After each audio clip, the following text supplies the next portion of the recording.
Hello everyone and welcome to the Roll Down, the TFT Esports podcast where we talk about everything from the grassroots to the pro scene, from the couch to the crown. My name is Sia Lee and I'm joined once again by the EMEA mastermind, the knower of all things, Impetuous Panda. Hello, I'm Impetuous Panda and Regionals Week 2. I'm too excited for this. It has been a great weekend one and now we're back for our Week 2 episode. This is another edition of our partnership with the TFT Esports team, a very special episode to bring you guys some regional coverage. And so this is in the Regionals broadcast countdown for Week 2. So welcome, you are at Regionals. We are so excited to see who's going to go to the Tactician's crown. So today we're going to cover a bunch of things in this episode. The Week 1 recap, all the things that happened, the format for Week 2, the player buckets and player introduction for all the players you're going to see here compete, and then also a little bit of our predictions going forward for this competition. So Panda, you ready? I'm absolutely ready. It's been 1 week brewing, just waiting to go from weekend to weekend, and finally we are here. Well, let's talk about weekend one real quick. We had this graphic last week of a lot of players, a lot of hopefuls, and now we only have 20 advancing from that to join those 12 from the TFT Pro Circuit this set. We lost a lot of good names, Panda, but a lot of people were excited about as well. Yeah, it was a pretty gruesome weekend. I think most of the big surprises came on that very last day. I think most of the top names, especially the players trying to defend their spots that were playing from Week 1, managed to make it to day 2 at the very least. But then it got really, really crazy. And let's just say next sets, Pro Circuit will be very, very different to this one. It sure will be, and we're going to talk about that list here in a second. But I want to talk a little bit about some of the trends we saw with specifically the ranked ladder players doing well across the tournament and qualifying and working their way in to the TFT Pro Circuit next set. One thing that I had drawn from this is like, hey, consistency on ladder does actually mean something. It means you can play this game at a high level, and the grind does pay off. I think it's always been one of the best metrics to really identify who some of the best players are across not just a patch, but the entire sets of TFT. You can do really well on a patch and make it through a cup and then find yourself in a different patch playing in regionals and not be as comfortable. But if you're doing well every single ladder snapshot to make it through ranked ladder, it means you have a very good understanding of the set no matter what reroll line or forecast line or mech line is strong on that patch.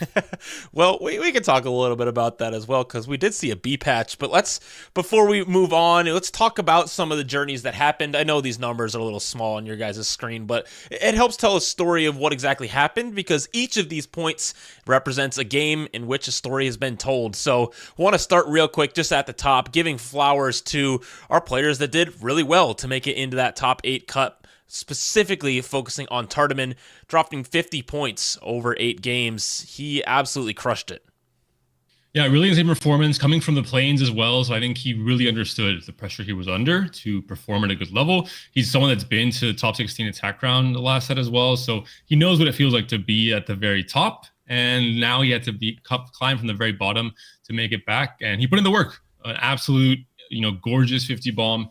In 8 games. Dalitsom as well, I think, really popped off from the ladder section. Also, a second Spanish player making it to regionals makes me happy. And HoroX as well. I think he's a name that really has been growing a lot and climbing a lot in his results the last 2 or 3 sets in EMEA. And it's good to see him in Week 1 as well, or Week 2 rather. Yeah, Yobadashi is one of the players that won one of these Tacticians Cups in EMEA as well, making it at 47 points, filling it out with a bunch of other players that you guys may know and love.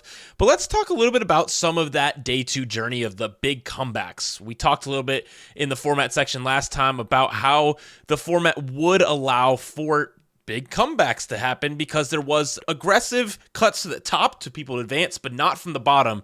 So people like Motive specifically, I want to call out looking at rounds 11 and 12, going first to get to 59 points and qualify through is absolutely insane. Yeah, the clutch factor, seeing more Turkish players making it to week 2 and potentially obviously into pro circuit as well is big news. You have a really big Turkish community in EMEA, obviously. Seeing maybe the king of the Turkish community, Gang, returning as well to competing at the tier 1 level makes me incredibly happy. Also, Blood Jungler and Og, some of the players that I think people were saying were robbed last set for not getting invited to tier 1.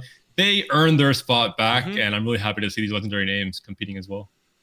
It feels really good to have this opportunity for the promotion relegation system, because for those that got promoted, it really does feel like they earned it. They fought for their spot in the regionals competition and now have fought through that week 1 to get to week 2. And so there's no doubt of whether or not they have earned it. Another person I want to call out that had just an incredibly clutch performance is the Italian stallion, Raiko Mastery himself. We called him out as a very volatile player that can go 1st or 8th depending on what the situation is. And in that last game to clutch it up, he went 1st when he needed to and was able to secure that 20th spot. And he celebrated by doing a headstand on his chair, which I think is not recommended by any doctors across the world. But I think embracing chaos is part of Raiko's personality, so it fits him. Yeah. Panda, though, I remember watching this as we were getting ready for America's show and looking at the cut that happened, and specifically below that 20 points and these last 2 games, and the names that were lost, that were cut from TPC next set. It was like, obviously we love all these players, and so all of them we want to see do well, but it was like heart-wrenching, man. You want to highlight some of these? Yeah, it was really, really difficult, especially for players who had a good start on day 1, were in a comfortable position coming into day 2, but then just could not make it work. I think the meta was not really favoring them. And they're legendary names. People like Salvi, for example, Sologasang as well, both players representing Mouse. We had Snooty Boo as well, who had triple second places to start things off, looked very, very hot in terms of the meta and his read, and then all of a sudden collapsed on day 2. And Enzo and Jedusor especially had a really bad sets compared to the level he's been performing at the last 4 or 5 sets in EMEA. Made it back through play-ins, made it back through day 1. You thought he was gonna do the complete climb like Tartman did, and in the end, just barely fell short by 2 points. So really, really tragic. It was a do or die weekend. It was difficult. Someone has to be cut, obviously, but I guarantee you these guys will most likely be dominating tier 2 next set. So if you're a tier 2 player like me, I am already shaking, and they will definitely be in contention and most probably climbing back up to tier 1 for set 17. Yeah, and obviously we become fans of people through the TPC and the tier 1 and all these things. So it's sad to say bye to them, but obviously that's what these tournaments are for. They had the chances to come back. They all played 12 games and have enough of a sample size and an opportunity to come back to say, yep, this tournament wasn't my tournament, wasn't able to quite get it done, and now we have to say bye to them for next set. But we get to roll out a new roster for the TPC that we're super excited about. So let's take a look at that. This is the Americas and EMEA rosters, but we're going to focus on that right side. The EMEA roster, the 12 that we knew had already qualified, but also the 20 that are joining them. And the 12, the very first on the list, the first 12, already locked in since a while ago. I think we mentioned a lot of these names already for the rest of the competitors. I think some of the cool ones are players like Vigo, players like Moritz, players like Decob, Hypno even, who are known names on ladder and challenger, have maybe done well in a cup or 2 in their careers, but haven't really spiked, haven't really been household names in any set, haven't had those huge peaks that even players like Clemu have had, where he's won a LAN event in EMEA a few sets ago as well. So it's cool to see them rising up to this challenge, and it's going to be really interesting to see how they adapt to playing in tier 1. It's a whole different beast. And if they can hang with the top pros, if they can survive the relegation next set, if they can, start making an elite name for themselves as well.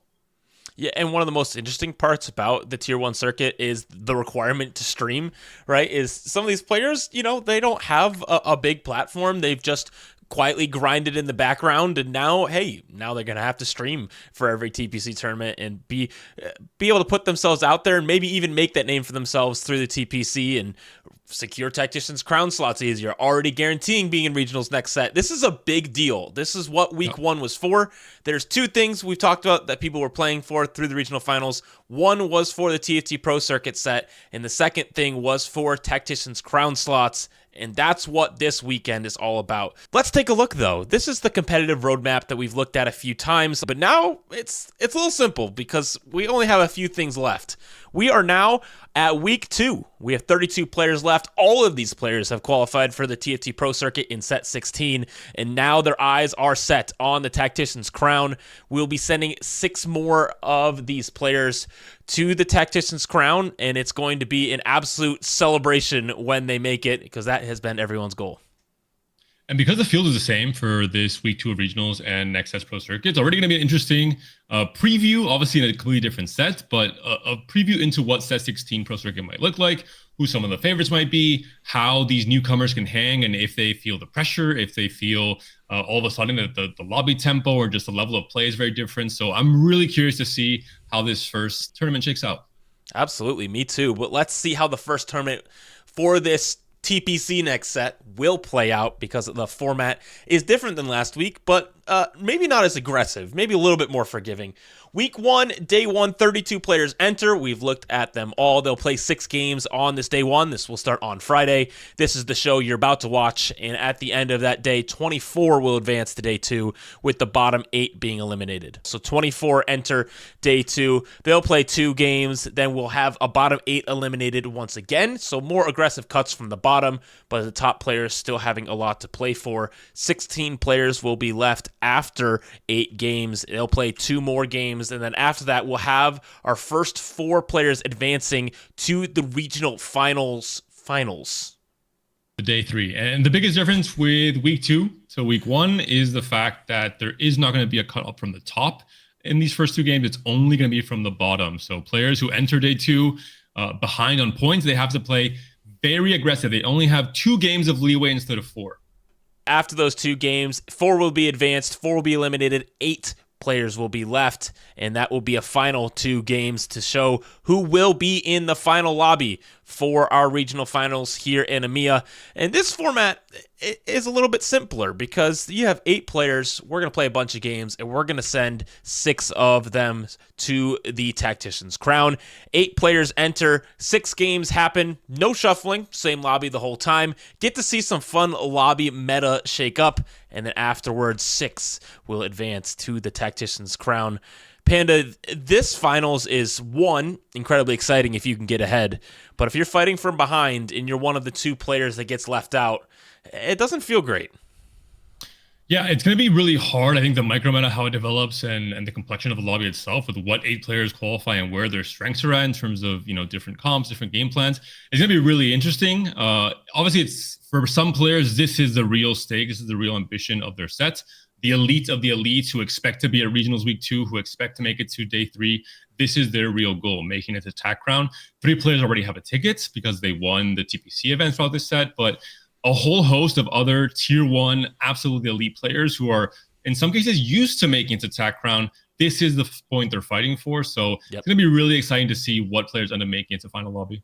Yeah, most of the tier 1 players who have been in it this set, this is their goal, right? Each of these TPC events sent 1 player to the Tactician's crown, and so they're fighting for that throughout the set. Now they get to fight for more slots, more tickets to the Tactician's crown at this regional finals. But let's take a quick look at the competition slots across the world. As we've mentioned, the TFT Pro Circuit winners, there's been 11 of them crowned that are going already to the Tactician's crown, but now there is 6 more to hand out for both Americas and EMEA throughout this tournament. It's going to be absolutely electric, but these players that have already qualified to the Tactician's crown through the TPC are still playing this weekend. Here they are. We see the players that have already qualified to the Tactician's crown from EMEA specifically. It is Travis, Lakoko, and Bensak who already have made it through and are now playing, maybe just for some practice.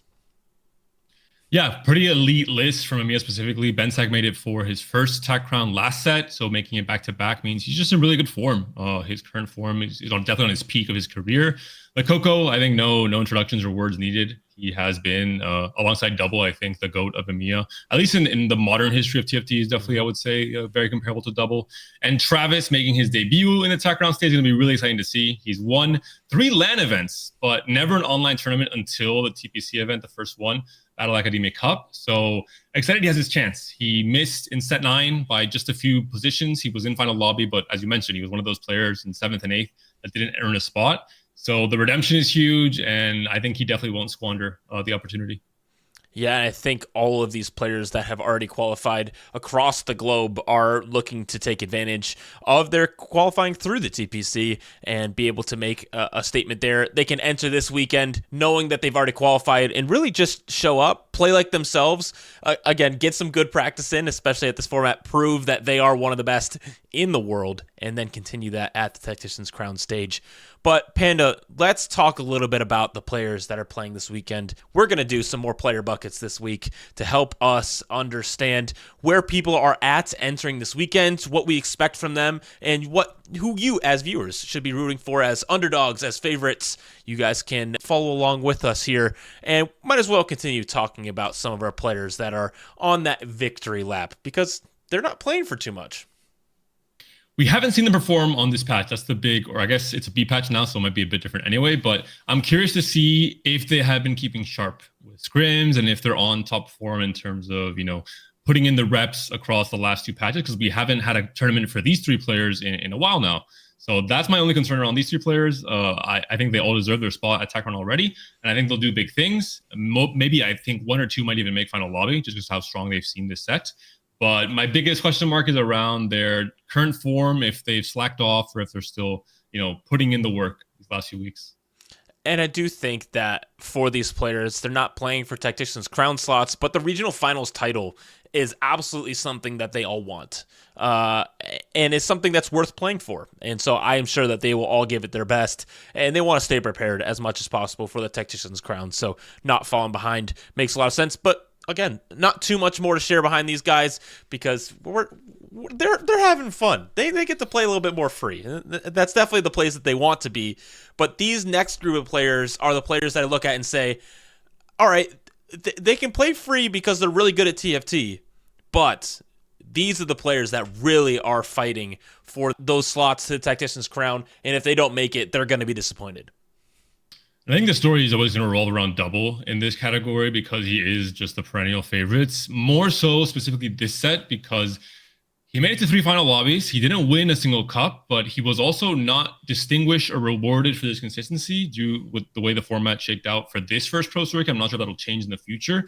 So I think there's even more pressure on him to perform. If he feels like he dominated the entire set and then somehow doesn't make it to final lobby, somehow doesn't have a good week 2, that would be absolutely tragic. So I think he knows he has to keep doing what he's been doing. If he's reached 3 final lobbies, he can reach 4, and he is Double after all. He's made it to, I think, 6 or 7 tack runs at this point. And if I believe in someone to win a tack run again for EMEA, I think Double is second tack run could be a big part of that. And then the rest of the French constituency, I think Gobo, Volta, and Lides, all incredibly strong players. Gobo more kind of the rising talents, riding the wave that Jedusor was riding as well the last 3 or 4 sets. Lides is a veteran player, but he's someone who has really peaked the last 2 sets despite a very lengthy career. Mostly, I think, because of his prep with some of the strongest French players like the Coco, like Jedusor, like Opal, and that whole prep group. And Volta, doesn't matter what kind of sets he has. I'm not even going to analyze his stats or what he plays or how he plays, because if you write this guy off in regionals, you are always proven wrong. He makes final lobby every time. He's made World 6 times. I mean, it's hard to not believe in this guy. And Kubik's in top 5. This is the players last 5 sets, alongside Travis. I think one of the powerhouses from Poland as well. He had a good set this set, despite some failures last set with the ABC qualification and how the whole Navi team worked out. But he's very confident this set, so I have faith in him reaching final lobby as well. Each of these players are historical. Each of these players have made the Tactician's Crown before, so they know what it takes. They know what it takes to make it out. And then there's this other group of players, Panda, that we look at and we say, these guys are really good at TFT, and they're not quite the favorites, but on a good day, they absolutely can smurf and make a huge run. This is the biggest group of competitors that we have for EMEA, because EMEA as a region is very deep as far as it comes to good TFT players that no matter what tournament they're at, they have high expectations for. So who on this list are you looking at and saying, I would not be surprised if they won the whole thing? I would go maybe with Experian. I think he's grown a lot the last 2 sets. Most of the players who are here, or a lot of the players that are here, are maybe in contender or not in favorites because they have a slight asterisk on their current performance, either because of a bad set this set or because it's their first set where they're popping off and we don't know if they'll be consistent for so long, like Revan, for example. But I think Experian, he's been to back-to-back tech rounds. He's really grown with that same prep group I mentioned before with Opal, Lides, Lekoko, Jeduzor. He has really grown mentally. He's made a huge comeback to make it through from play-ins in week 1 all the way through. I vouch for him a lot now. Same with Tartman. I think both are a similar story. And then with Jungler and Og, I would really like to see them rise to the top of tier 1, not just making it to the pro circuit, but dominating it, because they've been in those positions before. When they first started growing as players and making a name for themselves in set 8, 9, 10, around then, they were so consistent. They were like every single cup, day 3, the top 10 on ladder the entire set. So when they're at their top form, their peak is, I think, comparable to any of the favorites that we saw on the last slide. So I definitely won't write them off. And then Zyko, he's a bit more volatile to some extent, but I think he's been really good this set as well. I think these are players that have either proven to us that obviously they belong here in the tier 1 and are great players, or players from tier 1 that we say, hey, you guys are great players. You may have some ups and downs, but we can't count you out for sure. These are players that we would say bottom half of the competition this weekend would be disappointing, but a Tactician's crown appearance would be like, all right, yeah, we expected that you could do this. Yeah. And Clemu, I added him here because I think he's a beast on Katarina reroll. It's been one of his, not an OTP, but he's been very good on the comp, and I think it's going to be very strong this week too after the mech nerf. So I think Clemu will do some dirty things with Katarina, that's for sure. Having that comfort composition will be huge for so many of our players. And I think that this next group of players specifically are ones we look at and we say, if they were players that figured it out, have a good patch read, have a good string of games, they could really, really make some noise in this tournament. And here are the volatile tier of players. We had the same category last week. We saw some of them even make it through as the volatile category. And now here they are again, ready to make another run. And Raiko, I think he's always done poorly at regionals, despite his performance across the set, or despite his peaks in cups, etc. So that's why I add him to volatile. I think he has what it takes to really hit a high peak as well, as he has shown already in some tournaments. And for Daysig, I think it's a similar thing. He had a really poor set up until this week 1. He dominated week 1. Not a lot of that, but some of that was off of being a very good mech player. With mech B patch, I'm not sure what his patch read and what his game plan will be. Daysig has made it to tech round before. I think he's a player who has showcased across a very long career, one of the longest in EMEA, that he can be very good, but he's not always good. Sometimes a bit hit or miss, I would say, with his level of play. And then the rest of the players, I think they're missing some historical basis in terms of the performance. Players like Koinid, Volmindeth, Tomino have popped off recently in 1 or 2 sets to some extent, but I have to see what they can bring forward in a regionals event of this caliber with so much at stake. And Crescent, he's back after a long period, not really being in tier 1. He had a really good week 1, so I'm hoping the volatility here is on the positive side and he can actually have a good week 2 as well. And Danielson, I won't curse him too much by putting him any higher than volatile, but he's a beast on ladder. He did really good in week 1. Finally had a good tournament showing. Although he always kind of is cursed in the like real high stakes tournament, which would be week 2 in this case. Hopefully he breaks that curse as well, and he can make it to final lobby at least to give the Spanish community some hopes and dreams of finally seeing a Spanish player at TechRound. I mean, Dalisum showed up last week and did very, very well. Each of these players, if they make it to the Tactician's crown, these are ones that we say like, wow, I'm a little bit surprised that they have secured these spots. But again, we know that at their highest highs, that they can be some of the best in the world. Going into this weekend too, there's still that group of players that is just people that we would say are underdogs. Well, congratulations to them, first of all, to making the TPC this set. It is going to be awesome to learn more about you guys as players. But again, we just don't know too much. You don't have that much tournament experience. We just don't know what to expect. And so if you are a fan of underdogs, Here's your players. These are the players that you want to say, I want to root for this guy, and I want to be on this train early before they blow up and become the next big thing. And a lot of this is not so much underdogs because of their level of play, but in many cases, just because they haven't made it this far before, or they haven't tried as hard as this set before potentially. So we just don't have a read on how they perform under pressure, of how they perform, in a tier 1 tournament like this one. If their goal was just to make it to tier 1, or if they have real aspirations of making it to TAC round, how that translates to this week too as well. The one asterisk I will add here is Pepoglad. I think he's been a bit of a beast the last 2 or 3 sets. He's been constantly rising and becoming better and better, in my opinion, as a player. I don't think he's quite good enough just yet, or hasn't done enough to be in the contender bucket, but I think he's very, very close. I think doing well in this regionals, even if he doesn't make TAC run, I think we'll now start putting him into, hey, this is the name we're seeing more and more often in tier 1 doing well. He deserves to be a contender as well. Each of these players is writing their story right now. Right, they've had some good tournament experiences. They've had obviously a good week 1, and that's put them on the map. I think of somebody like Yobadashi, who's had a lot of success this set, but now we're trying to see if, hey, can we continue this at this high of level? You're now playing with the big dogs. You are in tier 1. Let's see what you got. And so this weekend is a great way for them to put their name on the map. So I'm excited to follow along on these journeys to see where they do end up. But Panda, let's wrap up our player bucket section by showing them all together. The victory lap, the favorites, the contenders, the volatile players, and our underdogs. I'm so excited to see all of these players this weekend.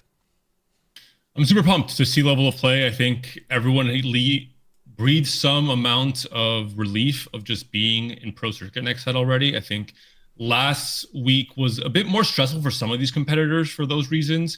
Now some of that trust has been taken off. Now there is the more lofty and aspirational goal of, can I make final lobby with a field that's stacked? Can I have a chance to maybe go from playing in tier 2 for some of these underdogs, potentially playing in trials, to having a chance, however slim, to making a final lobby, to having a good run on day 3, and to getting one of those spots at TAC round, and maybe even doing really well at TAC round. Who knows? I think there's a chance at the very least, which I think is a magical thing about TFT, where if you're good enough, if you have what it takes on ladder, qualify to trials as the entry point, you can go as far as some of these players might this weekend. I think that's really special. It sure is. That is the wonder of TFT esports, the whole couch to crown mentality, all of the opportunities that you can have to be just someone that no one knows to a competitor, maybe even competing at the Tactician's crown. It is a wonderful experience for us as commentators to be able to tell this story, and also as players to be able to have the opportunity. Let's go forward and make a little bit of our predictions for this weekend. These are players that we're saying, our favorites specifically, are those that we're saying these guys are going to make the Tactician's crown, and I have little to no doubt about it. And then our dark horse is somebody who would be like, okay, maybe if they absolutely pop off, I think these guys should be on your radar. So Panda, let's talk about yours. KC, Double, and Coliseum. I mean, Double is obvious. I think at this point, there should maybe be a spot for TAC round just reserved for Double every set. Not having to do anything to prove it, because he is been so good for so long, and he's just to go to the EMEA. I think him not making it would be a disappointment for the region, and it would drastically reduce our chances of winning another title for EMEA, I would say, in a TAC round. And for Coliseum, I picked him as my dark horse. It worked. The caster blessing went through. If it ain't broke, don't fix it. So Coliseum, just do the same thing again. Pop off. If it has to be holding Tottenham's hand 1 and 2, then so be it. But I'm cheering for him yet again. I took the same mentality with my favorite. I picked Volta last week. I have no doubt that he can once again punch his ticket back to the Tactician's crown. He's already got 6. Why not 7? This is someone who shows up regardless of what our expectations are. And also, one player that players probably don't know, but is scaling quite well, is Vigo, who is just playing in a lot of tournaments throughout the grassroots scene, Northern Legends, working his way up through cups, and now has made it to TPC. And why not just make it all the way to the Tactician's crown? It would be a fantastic story. And on the week 1 broadcast interview, when everything ended, we interviewed Vigo, and he said his grandma watches all the tournaments that he plays in, and she's his biggest supporter. So I think just with that already makes him a dark horse in my books as well. W grandma. Dude, Grandma Buff is definitely real. Anyway, let's finish up with our competitive roadmap. The You Are Here graphic. We are at Regional Finals Week 2. This is the last step before the Tactician's Crown, which is coming up on November 14th to November 16th. So if you are watching this now, you are at Week 2 of the Regional Finals. It is going to be incredibly exciting to see who EMEA is sending as representatives to the Tactician's Crown, and then make sure you tune back in on November 14th to the 16th for the Tactician's Crown broadcast. But Panda, I know you're excited for this weekend. Anything you want to say before we send it into the broadcast? I'm just pumped as always. This is the climax of the competitive season. We're going to get, in theory, the most competitive patch, the best players all, competing for the regional title, and then obviously the world title, which I think is always just a lot of trash talk, a lot of pride, defending your region. Oh, we're better than Americas. We're better than EMEA. It's always the most exciting part of my job and of my, part of the community as a caster. So I'm just really pumped, and I can't wait for this entire month. The TFT postseason is absolutely electric. I love it so much. So much drama, so many fun stories are written throughout this. And so we're so excited to be able to share this story with you guys. If you enjoyed this podcast, this is the Roll Down. You can find us on YouTube or anywhere that you find your podcasts, and you'll be able to follow along throughout the set as we continue to cover all of the TFT esports action happening across the globe. But without further ado, it's time. The countdown is approaching 0. Let's get into it. The regional finals week 2 starts right now.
It's been over 5 years since Double 61 won the first and only set championship for EMEA. We've gotten close again and again, but never back to that peak. Here in the grand finals of our 2-weekend regional competition, we complete our search for EMEA's greatest players of the set. We need to show the world, of course, we're worthy to break the 5-year curse, and today we crown our regional champion in a format designed purely to define the #1 player to show us who can win when it counts the most. The crown, of course, awaits on November 14th, so let's waste no more time in getting moving. My name is Counter. Joining me on this most auspicious day, the queen of the EMEA commentary scene, the multi-talented Makes. Hi. And the uncrowned king of Poland, and true legend of Runeterra, Alan ZQ. How you guys doing? It's quite the day. It absolutely is. I mean, I'm really excited. We have such a great player group. Oh, absolutely. I can't wait. I'm so pumped up. I need games. Please, games already. I know it's only 20 minutes left, but I need now. Well, these 20 minutes will be torture, but we'll make them a little bit easier, Alan, by catching up any folks who may have just tuned in for the final day very quickly on just how we got to this point. Absolutely. So a quick recap of how our final 8 got to this point. So we had an introduction of the new system where players competed throughout 3 cups in the Tier 1 system. Meanwhile, on the side, we had the Tier 1 circuit running within the trials, and how those players could get there, usually through the ladder. Finally, not last, the top performers at the ladder could secure their spots directly in the plains or regional finals. And I'm happy to see that some of them made a really good run. All right, so with the big picture in mind, let's start to narrow in a little bit on what today is going to be looking like, Makes, because, thanks to special conditions, we are going to be playing in today's final competition a little bit differently than normally. That's right. All of our players are already qualified to the Tacticians crowns, which brings us the entertainment format of our regional finals. We're going to be playing Checkmate. And Checkmate is very interesting because in case you are not familiar with it, players will need to reach 20 points and then find one more win to be crowned EMEA champion today. That means it could be over in 4 games, but it could also be over in 8. We're going to be seeing how it goes today. All right, so Alan, with all that in mind, we do want to take a second just to glance back at the 2 days of competition that brought us to this point. Of course, the whole weekend before, but we'll just take a look the last couple of days. How did everyone across the field do to get to this final eight? Absolutely.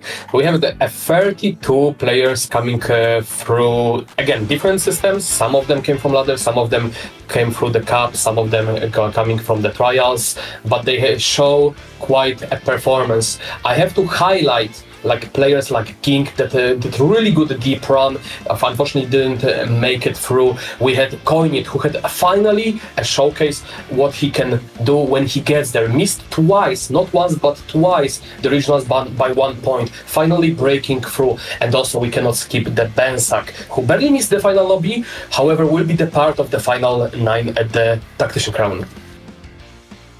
Yes, it's very important to recognize the 9 going forward, as you said, including the top 8 and Bensak himself. But let's start to get into a little bit about at least one of our players we'll be seeing in the top 8 today. Of course, if you've been at all in the competitive TFT scene, you'll know him and love him. One of the most decorated players, one of the most accomplished players that TFT in EMEA or anywhere else has ever seen, Double 61.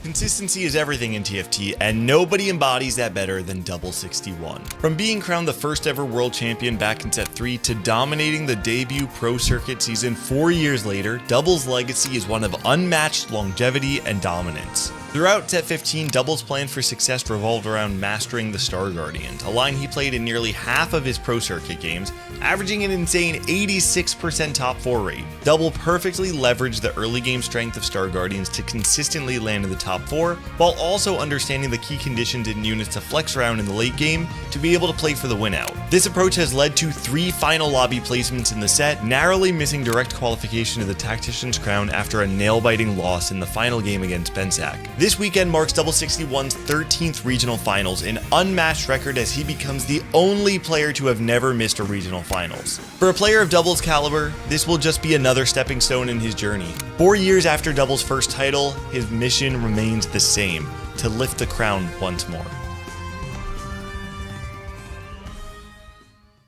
So that's just one of our 8 players we're playing here today. But before we get into the remainder, I do want to take us in a little side jump to talk about the meta being played today. Of course, we saw from last weekend, then we had the hotfix, and now we've had 2 more days under the new setup. So guys, of course, we've seen Flex AD coming in as a big part of things. Reroll composition still part of things as well, and some comps that are more conditional than others. But makes, in terms of the sort of top level here, what should we be thinking about most heading into our final day? Well, like you mentioned, that Flex AD will take the main position in our player base. Players are opting to go for the Crystal Gambit on the Ashe hand-holding, as we've been seeing in the past 2 days. And if that is not an option for them, they will try to find their way into the Star Guardian Jinx, which is something we've been seeing a lot of. I do want to give another shout out, though, because we've been seeing more and more Volibear come up, especially yesterday, throughout our lobbies. And I'm quite curious on how that's going to fare now that we only have 1 lobby for the rest of the day. But that's not the only option of comps we've been seeing from our players.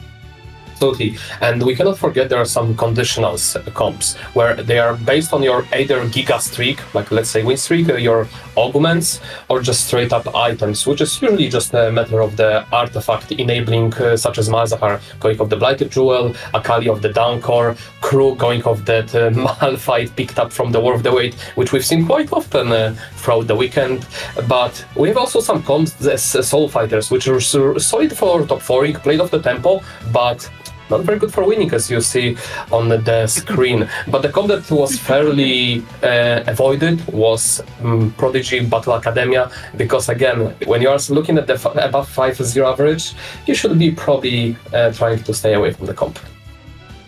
No, absolutely. I think people had some hopes for that one coming in, but ultimately didn't work out. Of course, we've got to take all of that in the context of what we're looking at today, where players will initially be playing to reach the 20 points, and only then will they have to be getting the first places in. So, of course, during the course of the day, we'll be discussing that further. Just before we go too much further, though, we do have a little message about one of our other players playing here today, a 2-time crown participant with 15th and 9th place at Inkborn Fables. It's Tarman. Let's hear a bit more about him.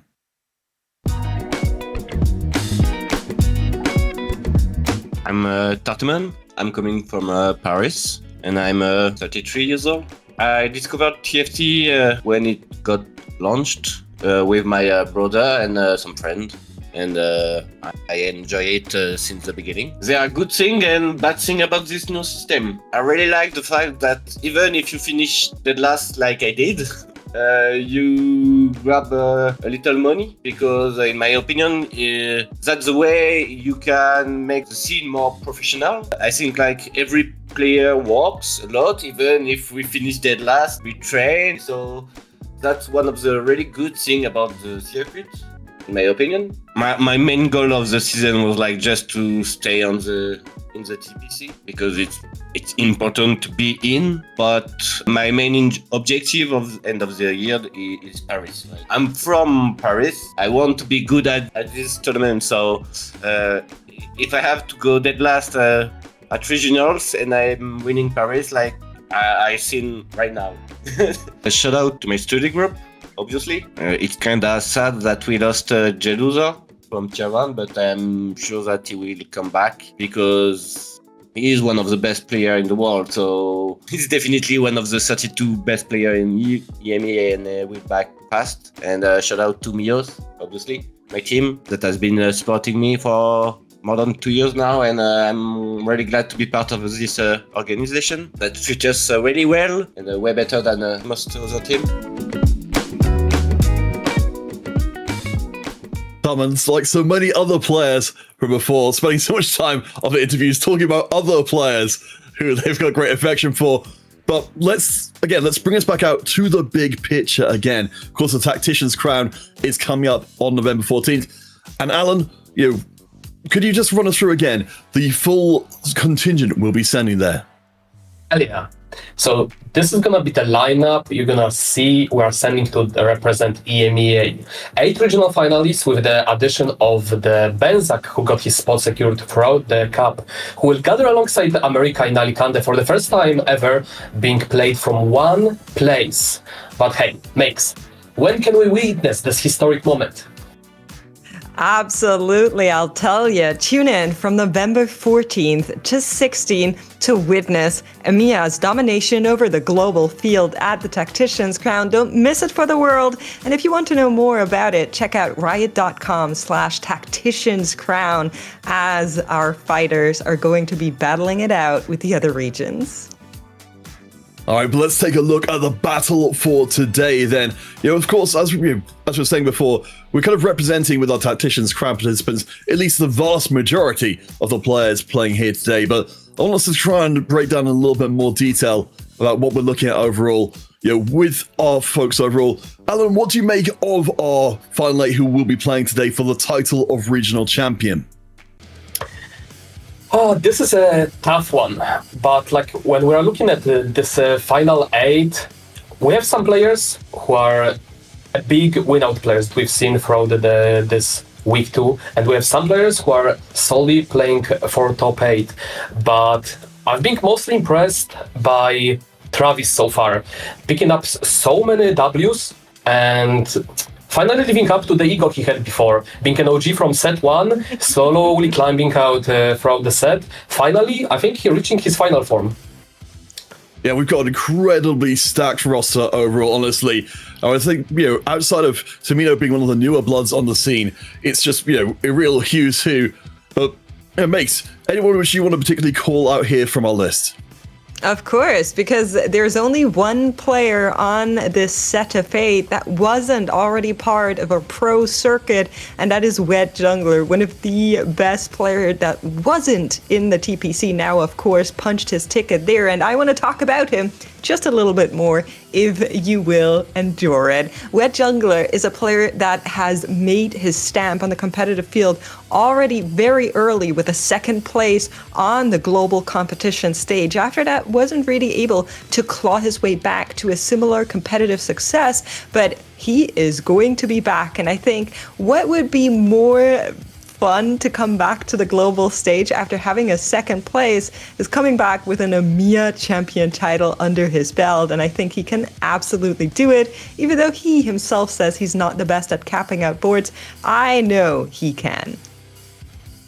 Well, I personally want to highlight, we've already talked to him, of course, before, thanks to his performance over the event as well. But Tamino, of course, as we mentioned, one of the less familiar names in the scene, has been really active in the EMEA scene over the last couple of years. Along with Dasik, he's got the chance to be the first regional champion who's not from France, Germany, or Poland. I want to particularly pick up on his win rates here as well, because across this event, he's been more angling as a top 4 player. And he's been saying that before, during interviews, that he was trying to play things kind of safe. But if you look back at his regular season, he's an absolute top 1 monster. So I think he's got a really good chance of coming out of this checkmate ahead. Yeah, definitely quite a performance throughout the whole week. And again, on the first mention of the Travis, we've seen him perform and ramp up all the way throughout set 1, all the way up until now. Pretty much when the tier 1 circuit came, he was very hyped about it, and he was making sure he can make to that circuit. He did it. He did perform pretty well, showcasing with the first win right off the bat on the cup, securing the place at the TAC round, and now having pretty much a lighter run. He doesn't have to stress too much about the results, and that shows off. Having a really good win rate with the premium line selection and a very good execution. Oh, absolutely, Travis, definitely been very impressive, especially for a player who's already got his spot secure. But speaking of securing things, Makes, we've got, of course, our players who've secured their spots in EMEA history by winning the regional title. Would you mind running us through who those are? Absolutely, nothing more than that. We do have very interesting outcomes here potentially today because, of course, looking at our champion pantheon. Double 61 Wet Jungler are still in there to maybe be a 2-time champion. We're going to be needing to look out for that, which is incredibly exciting. But of course, we also could have our potentially first winner from Slovakia or Russia. So we will need to stay tuned and see how that goes. I'm very excited. Of course, Gobo, also one of the players that could get a 2-champion title here today. He's still in as well. Quite an impressive selection of folks and representing an enormous amount of work that we're into the point. We are close to getting our first game of the Checkmate final day started, but just before we do, Alan, would you mind reminding the good folks, the few who may, again, be unaware about the Paris Open coming up? Absolutely. So we have a third LAN. We've had already Asia, we had America, now it's time for EMEA with quite more contestants this time. But make sure it will be quite a performance and show. Make sure, if you can't join, at least watch, but if you can, I've been part of all of them so far, and it's such a joy. On top of the TFT, there are some side events that are pretty fun. I'm looking particularly for the Reef Band that has just recently launched. Yeah, I am excited as well. I cannot wait for the Paris Open. Of course, it is coming up at rapid speed, but you know what else is? Our games, because we're about to start this tournament day just momentarily. And before we go there, I do want to quickly mention that, of course, we have again all of our co-streamers up and running for you guys. If you'd rather watch in a different language, look at all these beautiful names. We have them linked on the score sheet as well. And I'm sure they'll be really eager to see you in their chats, but of course you're welcome to stay with us as well. No, we definitely don't want to chase the folks away, because it's, again, I think that's the wonderful thing about this whole experience here is you can go for it any way you like. But I want to kind of bring us back to the conversation about the day overall, because we're just about to, of course, get our one and only lobby we're seeing across the entirety of today. There's no switch-ups, there's no seedings, there's no changes whatsoever. So not only are these players playing in an unusual environment of Checkmate 20, but they'll be playing against the same players again and again. And Alan, particularly, wants to open up that conversation with you to talk about how that affects the kind of play when you know that you've got exactly the same players you're facing again and again the whole way through the day. Yeah, I mean, the thing is, players now are competing for the final title. But I think the main grand picture is the Tactician crown. So once you have this locked in, you are playing a bit easier. Like, it's not as hard time as you normally have, because you are stressing out having that grand prize in the picture. Now, the EMEA finalists, and we have 3 players who can still go for the double victory of the finals. Would be quite a show. It would be. Honestly, I am quite curious how the meta in that final lobby is going to look like, because of course we always have players that in those different lobbies try to find a very specific angle. Those players, for example, that have been playing a lot of Jinx or a lot of Ashe throughout their games, now they're all going up against each other, and sometimes what happens is we'll see a 3-way contest, and sometimes what happens is suddenly nobody goes for it anymore, because they're all kind of like, well, I know these other 3 guys also really like clicking on Ashe, so I have a new plan. But if everybody's thinking that, suddenly it becomes more open. So they will definitely need a little bit of adaptation to each other now that they find themselves in this particular final lobby of beasts. I have the best cure how to make players adapt. The one thing we did not see throughout the whole weekend. It's time for Golemic. Oh no, Alan! No! Game 1! Okay, listen. If there is any game where we could have Golemic and I wouldn't be too upset about it, I think it would be game number 1. But hold on, Tomino is already at it here, solving a Rubik's Cube. This is a sign. Tomino coming in. I think arguably very much an underdog player. So at least historically, he's already solving this math equation we're throwing before the players to say there's a lot of moving pieces that need to come together. And if Tomino has solved that Rubik's Cube by the end of the game, I'm taking that as a good omen. Oh, no. He'll have it solved in a few seconds. Just give it time. He already had it solved once as we turned cams on. I'll give him like 20 more seconds. Oh, come on!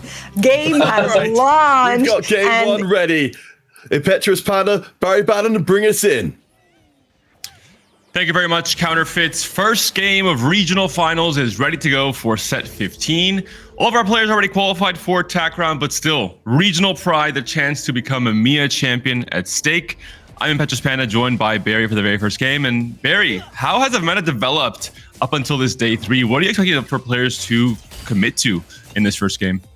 I think for the first 2 games, we should be seeing more of the same. Players don't really have to play this first or 8 style that once they're in that check later in the day, they'll have to be leaning towards. That said though, Panda, it's very much that style of meta anyway. So there are these safe compositions, the likes of Star Guardians. Throughout this game we might see a bit more of, but it's been all about that Crystal Gambit and these legendary compositions.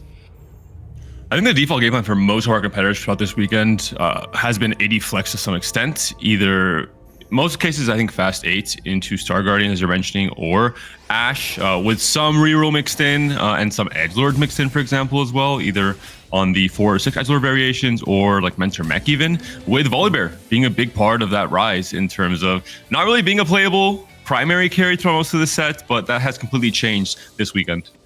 Yeah, it feels like Volibear, whether it's, as you said, paired with the likes of Jinx, even in that Edgelord board, with the mech. We've even seen it sometimes when people go for this legendary line and they're playing these Bastions or Juggernauts, they end up just defaulting to Volley as a tertiary carry or secondary carry. So definitely a unit that throughout the first couple of games should have a bit of impact. But we are Scuttle Puddle. So in terms of if we're seeing Fast 9, it is certainly one of the scenarios where we're more than likely going to get a handful of players competing for that. In most cases, I think the realistic chances of having enough resources to cleanly make it to 9 and not to do so on just 1 or 2 lives tends to be around prismatic econ starts. But with, as you're mentioning, Scuttle Puddle being the encounter, I think pairing a gold econ start with Scuttle Puddle usually nets you enough gold to make it to that position comfortably. So we'll see, I think, most players that were trying to play more around Jinx and Ashe could stay open to playing around TF, either in the Bastion or the Juggernaut cores in this game. See, Double Trouble actually picked up here, so something we haven't seen too much out of this weekend. It feels like when we have paired with the likes of Malzahar has been one of the go-to ways, so we'll have to see how Double does exactly opt to go for this. But in terms of a player that everybody watching knows Double 61, everybody knows his history, and a player that historically feels like has the reputation, Panda, of a very first or eighth win rate, high win rate player. But throughout this season, it's actually been the opposite. He's been very consistent, but not picking up those first. So we'll have to see if now we are in the checkmate format, we see more of the old Double. I think a part of that was just leaning into Star Guardians quite a lot. It's been his default comp, his comfort comp, the entire set in pretty much every single patch and cup he's played in. And for good reason. He's just dominated so much with it. Insane top 4 rate. And also in most metas, there has been a chance for you to cap out the board where it can win games with Braum 2, with Varus 2 in some cases, with Seraphine, of course, now with Mage, sometimes being a good secondary carry, even in the vertical Star Guardians line. So I think Double, he'll find a way to win when he needs to, when he gets into check. Yeah, for the time being, as you said, we'll be looking towards these comfort lines. We do see Dasik there, Gold Destiny into Golden Edge, so a player that has a clear line towards Fast 9. But Jungler here, the Shen Hero augment coming in already. We've seen how well this has done. As long as you can pilot it in a lobby where there aren't people angling these Bastion front lines or aren't any crew players potentially, which in this time round looks like should be the case, then we know how powerful this can be. Yep, early bow start as well. You really need to have at least 2 bow items, usually for Shen, the Rage Blade and the Giant Slayer, with then a QSS or a Gunblade added in depending on the matchups. I will say only one of the players in this top 8 today has played a single game of Shen throughout this tournament, and that's Tomino. It's obviously a comp you can't really force. You need to have the hero augment to go down this line. But I do think it's one of those comps, especially in the game 1, where you're just looking for a stable, consistent finish, that can definitely get you across the line. You won't win the game with Shen, but you'll definitely, in most cases, top 4 if you're playing it from a good condition on 2-1. Yeah, and as you said, as soon as you look around the lobby and realize, okay, there's no one hitting any worth the wait Malphites, there should be a free hit on this Shen. That does open it up. We see here Travis, a player potentially leaning early towards this Katarina, which we've seen be stable, but unremarkable without a Radiant item. It feels like that's when the composition really comes online. And without it, if it is something you do opt to reroll, in the first few games, should be consistent enough. Really good item pairings there for the Katarina as well, with the Chain Vest for the Edge of Night and the Open Tier for the Hodge. But Travis definitely was not looking to spike until 3-2, both because of his power up with the over 9,000 and also just the fact he has no item slams just yet. Weirdly enough, for how, as you said, stable Katarina has been in the meta and how strong I consider her to be with the mech being gone after the B patch, not many of our top 8 players have actually played Katarina coming into this day. It's only 3 of them. And 5 total games played. Dasik has played 3. Guess his AVP on the comp. 6.3. 6.3. It did not go very well for Dasik. I think hopefully he separates his sample size to, I think if he's playing it so much, he knows the comp is good and he believes in it from past results this set. But I do expect to see more players playing Katarina, especially in the first 3 to 4 games today. Yeah, we saw it. As you've said, if you can get it uncontested and can get the best in slot items, you should be able to tempo off the back of it and point it out in the first 3 games, really, when players are just playing the standard lines. Should have its room in the meta. The player we'll have to keep an eye on here is Lococo, who already managed to pick up a 3 streak off the back of solo leveling. If he is able to put together the full 5 streak, which, when you look around the lobby, there's not too many players that look ridiculously strong. So if he is able to somehow navigate this early stage, then he's going to be in a really, really strong position. We saw in the carousel there with all the boards showing up that Tomino's also on Katarina over 9,000 with too much value, same as Travis. So there's already a potential contest there being open. Looks like maybe Tomino's open to playing around 82 cost with the Jin 2 and the bow here.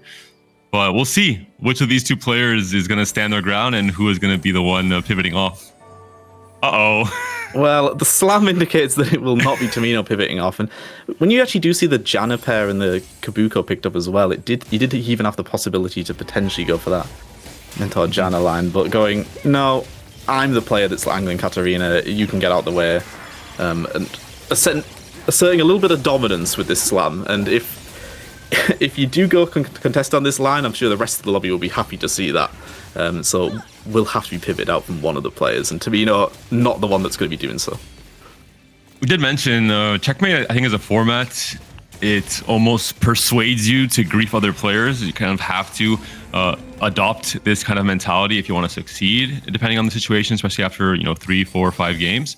And Tomino's saying, you know what, I'm gonna get my reps in early. I'm gonna make sure Travis knows that if he's on 19 points if I'm on 19 points going into game 4, I'm gonna make sure to grief him again if that stops him from reaching check.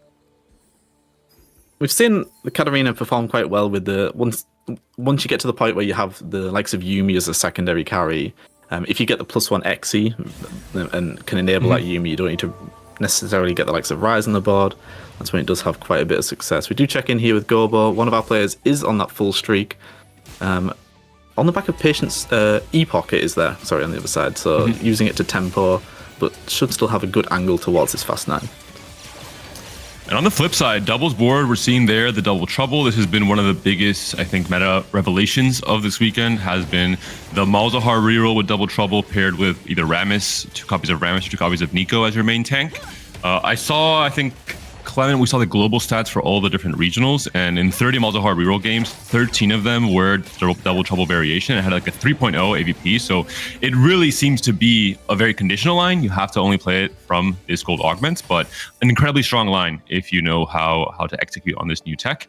That being said, Double could not find any tier or rod component on the carousel from what I saw. He was just dizzy looking at his options because he was not among the first few picks. So maybe considering that he's going to have to play a different variation if he doesn't find tiers or rods here for an AP caster.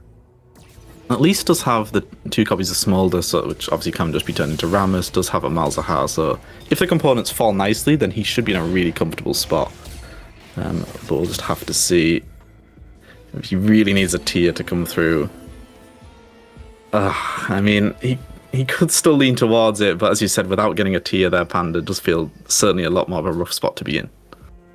Might depend on his 3-2 augments. Of course, there are huge bailouts with some prismatic augments in particular, giving you a ton of different AP items or just a lot of different rods. So that might help Double get bailed out of this spot. One thing is clear, I think there's not going to be any other Malzahar reroll player in this lobby. maybe on the first day, if someone picked up Double Trouble, you wouldn't know exactly what they're playing for. But now that we're in day 3 with these very experienced players on this meta, on this patch, they know exactly what line Double's playing for. And Travis here was rolling to stabilize a little bit. I think it was holding the Jannas and the Kabukos, but did find an early copy of Ash. So able to potentially even, and a set coming through. So could just look towards this Crystal guy. And with the Kraken coming through as well now, should be in a really, really strong position. And I think he just leveled there just to roll to stabilize, but did not expect to hit the forecast that he did. Yeah, was planning to play for Janna reroll. It looked like by all his shop purchases, but ends up saying, hey, I might as well just play Ashe. I have an early Ashe. I have a CG in as well. I have free rolls. I'm playing some 2 costs anyway, so just use it as an econ augment like Trade Sector. I think that's one of the key things about players of this caliber. Even if they have something that in 95% of games would lead them into playing a 2-cost reroll, it doesn't always have to be the case, right? You're not locked into that game plan. Yeah, certainly aren't. And as soon as you have to play those high rolls, as soon as you see a 4-cost arrive at level 6, even if you weren't angling it, especially when it's the Premier 1 in the meta right now, just you'd be foolish to do anything else. But is hoping to find the 5 crystal, does get that in, so Travis should be in a really, really strong position. Not getting too much value from the first augment now, but it has served its purpose to at least get him to this spot. There was an Ashe in the shop there for jungler, but in his case, he does have to stick to his augment. He's a hero augment with the Shen reroll, so he can nod to do a little pivot and make a 3-way contest on Ashe. Yeah, it's a pretty strong pickup. 6 Bastion online here, with Shen, of course, being one of those Bastions, but also the DPS, so you can fit everything on 6, is actually a really big high roll. Tamino here, after asserting that dominance, slamming that Edge of Night, now suddenly picking up an early Akali as well, which is a really nice in at this stage of the game. Already 5 BA online, so should be in a really, really good position. Going up against the Crystal Gambit player, so we'll make quick work of Travis's board on the other side there. But Tamino, the dominant slam coming through early, successfully forced his way onto the composition, and now should be in a really, really strong position. But Lococo still win streaking off the back of that solo leveling, so this is a player already level 7 it looks like as well. Certainly will be angling towards that 9. Did lose the streak finally, but is in such a rich position. And a really good second augment pickup as well. You get, usually when you are on tempo, you are win streaky, you want to try and pick up an augment that gives you immediate power. And in this case, you get the extra item with the red buff and also just the extra damage from Pyromaniac as a whole. So a really, really strong setup here. It looks like he's angling Ashe, I'd have to assume. But Yeah, actually, it could be Mentor Mech, actually. It's a comp we haven't seen too much of. I guess not really, because you have the red buff built. So maybe just Jinx? I don't think you'd go into his Ashe items with leave him open Ramadan. to quite a lot of different routes, really. It feels like he's been slamming for tempo. Does have the Reforger, I suppose, so if he gets to the point where he high rolls at some kind of 5 cost and he decides one of the items, such as the Death Cap, is no longer useful, could just kind of throw that into the void, so can still really play anything. Gobo Spotty has picked up Forward Thinking, one of the strongest econ augments you can be offered on 3-2. Only downside is you have no econ, so you're usually sacrificing all of your HP in stage 3 and the start of stage 4, and eventually bailing you out on just one big roll down, where if you miss, you're in big trouble. So we'll see how it ends up panning out for Gobo. Coming up against the Crystal player at least, so able to stabilize on HP. Some of these players they're in such a crazy position economy-wise. Gobo off the back of double econ is going to have so much gold to roll with at level 9. But we've seen this be the case, Panda, where 2 or 3 players are angling level 9, and one of them tends to be the player that doesn't get those 5 costs online early enough, isn't able to get some kind of Ashe board assembled early enough in the game either, and then just fizzles away in stage 4. So that's why we've seen some of these legendary compositions. They're performing really, really well, but they do have a particularly high 8th rate. So no shock in that regard. Really interesting pickup by Domino. I don't know if you saw there. He picked up the spat on the carousel. There was a possibility of a tier to finish the Hodge. He instead said, hey, I want to go for the spat. Instead, I have a Reforger. I can build Executioner spat, like you mentioned earlier, onto the Yuumi, and essentially fit the big spike of the comp, which is 7 Battle Academia with Executioner for Katarina on 7 instead of 8. So kind of gambles on the PvE round coming up, giving him a tier and being able to close out 3 Katarina items. We'll see if it works out for Tomino. Yeah, as you said, definitely playing for the higher cap there. Having the early Leona at least as well. One of the most contested units in this particular lobby. There's a few Bastion players already, so at least finding one of them should be able to help stabilize. We've seen here a familiar item holder in the mid game, this volley bear unit. Kind of can throw anything on it and at least clean up a few kills here, and Katarina making work of the board, but not the worst loss, all things considered, for Tatman. Wait, what do you mean item holder in the mid game? Respect Oliver a little bit more than that, Barry. He has ended some games with items as well. Yeah. You know, 2 getting patches ago, sold eventually, though, quite often. I will allow you to slight this bear, but now I think he has earned the right to be considered a main carry in some of our players' eyes. I don't want to. I know Makes will be mad at me for flaming the bear. She's a big volley believer, so I'll show him a little bit more respect. But checking back in here with Double, who is on this double trouble line, and still really not got the items he was potentially hoping for here, and it's in a little bit of an awkward spot. Well, maybe hoping for Rabadon of not having too many different rods, built a JG and supplemented that with the Blazing Soul pickup to get some extra base AP for what I think is still going to be a Malzahar reroll. One thing I mentioned with Double Trouble is the fact that it's a pretty expensive comp to, especially when you want to get your first spike online on 3-5. Scuttle Puddle really helps with this. I think it's part of why Double decided to commit to this line. He probably would have anyway because it's just so strong, but it definitely helps in that regard. And also the fact that this is the really important thing about Double Trouble. Trying to find ways to stay strong in the early game and not just try and all in on 40 HP on 3-5. Double's coming into this with 89 HP, almost going to stage 4, so a really good position for the French player. Yeah, certainly been helped by the tempo of the lobby. A lot of players double econ pushing towards potentially level 8, level 9. As you've said, though, very, very expensive to get online. Not only with 3-cost rerolls, where they're the most expensive reroll line to take anyway, you also then want to pick up the 4th copy once you're 2-star, so sometimes you can get stuck in a little bit of a spot where you're just digging for that to get the Double Trouble online, but should be in a good enough position here, as you said. Healthy, rich, and I imagine this 4-1 roll down will be able to stabilize and be strong, at least for the start of stage 4. A little bit of extra gold from Scuttle Puddle means a little bit more agency to try and grief some other players. Double's going to take the pleasure of holding a few ashes here, trying to make the big spikes for the Crystal Gambit players a little bit more difficult while he's rolling down for the Ramesses and the Malzahar. Ideally, you want at the very least 4 copies of Malzahar, 4 copies of Rames to really feel stable coming to stage 4. Has a lot of copies of Rames coming in here, but doesn't even have the Mal's upgrade yet, so is healthy enough to take his time, though, doesn't need to panic, and isn't, as you've said, you don't want to be in a position where you have to all in, and certainly should be able to take things a little bit slower. Coming up against the Katarina 3, though, and with only Mal's 1 as your primary carry, I don't think there'll be enough for Double in this particular round.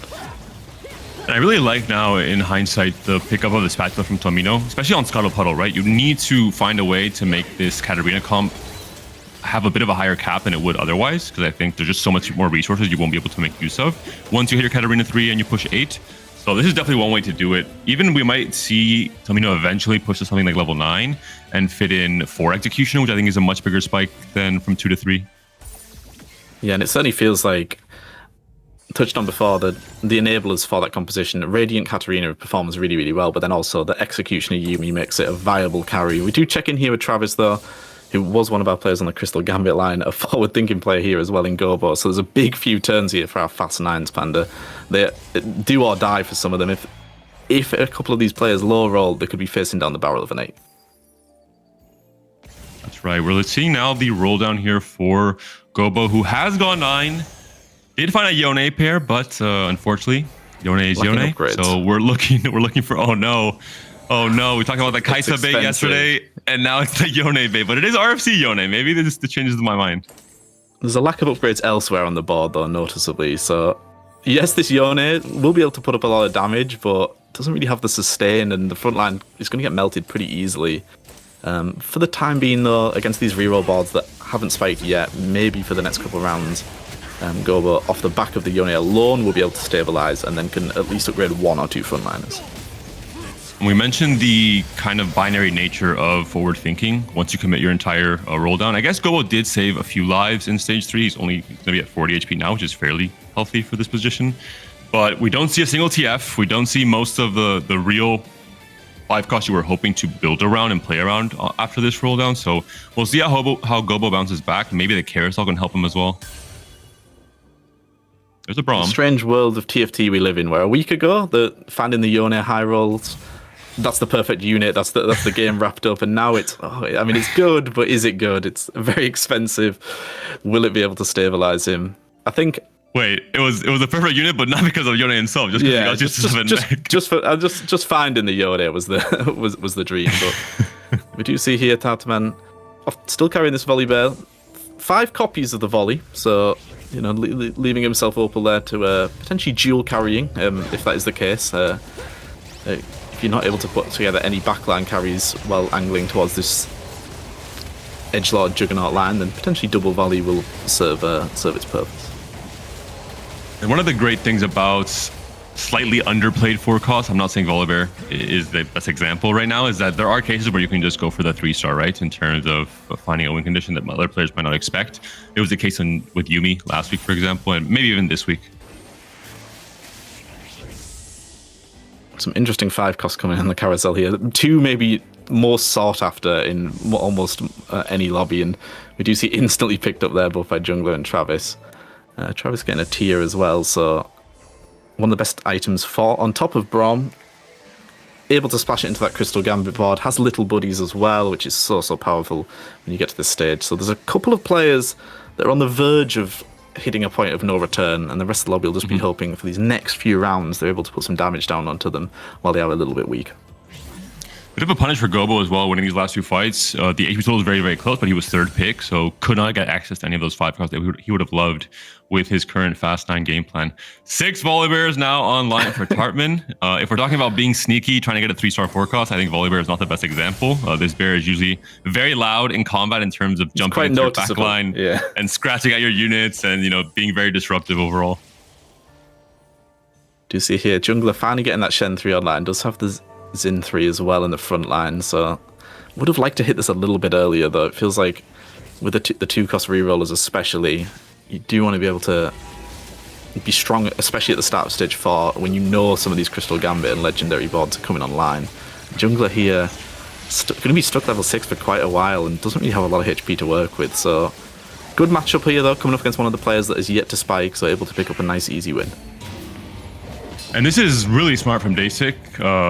It looks like he's playing around Crystal Gambit now in stage 4 because he had so much extra HP. So this is going to be the way that he can sacrifice some of that HP for extra resources on his way to 9, where he was likely losing most of these fights in stage 4 anyways to other players who are spiking much harder at this moment.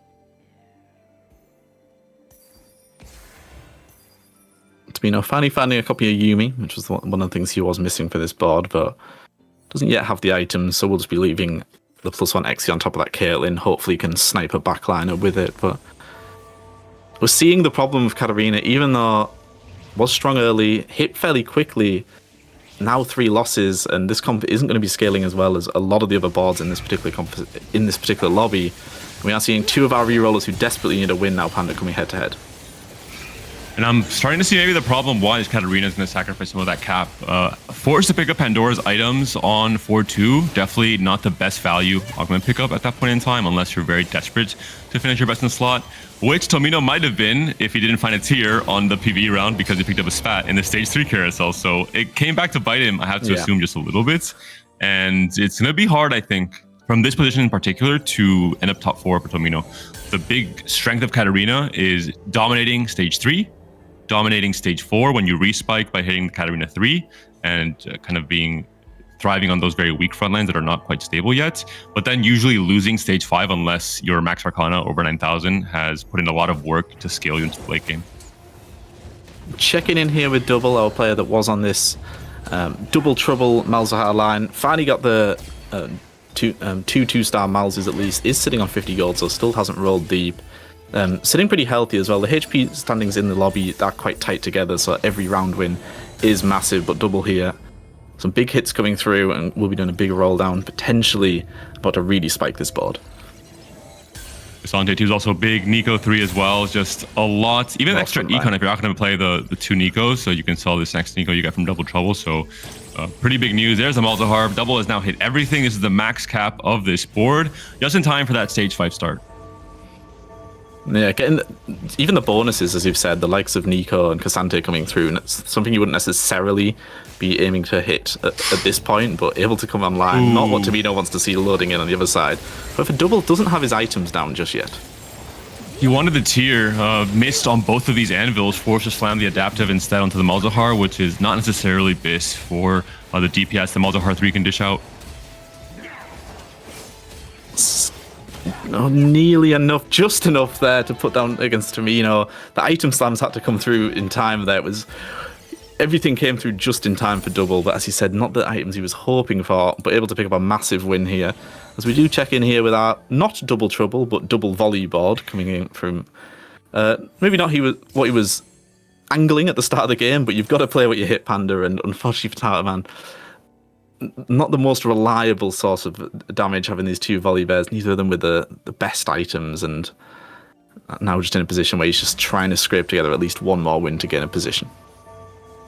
Picked up Tournament Titans as well as his final augment, something that we don't usually see as often playing around more heavily around the Luchador line. Makes more sense when you're playing 2 copies of Volibear 2. The stun coming at the start of the fight could be quite impactful, but looks like the main Volibear is already being targeted by the Shen, which just has a lot of that true damage that can really burst on your carry. So the moment this Mundo goes down, Volibear is re-targeted and the positioning did not quite work out for Tarman here. It should be a pretty clean win for White Jungler. And Tomino on the other side does fall down as well, so potentially Tartaman here falling as well. 2 eliminations at least this round.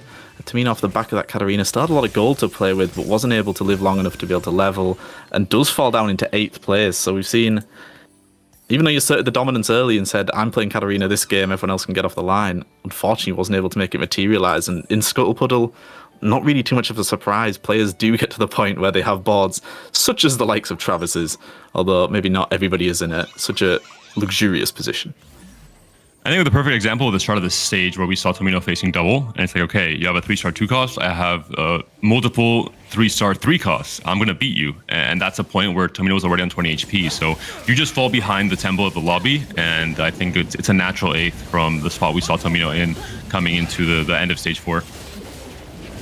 We just see with this Braum, having the manas in and the blue buff causing so much havoc. The Shen unfortunately has a lot of work to do here. We know Shen can deal a lot of damage and almost 1v9 a lot of boards, but not this one, but Travis.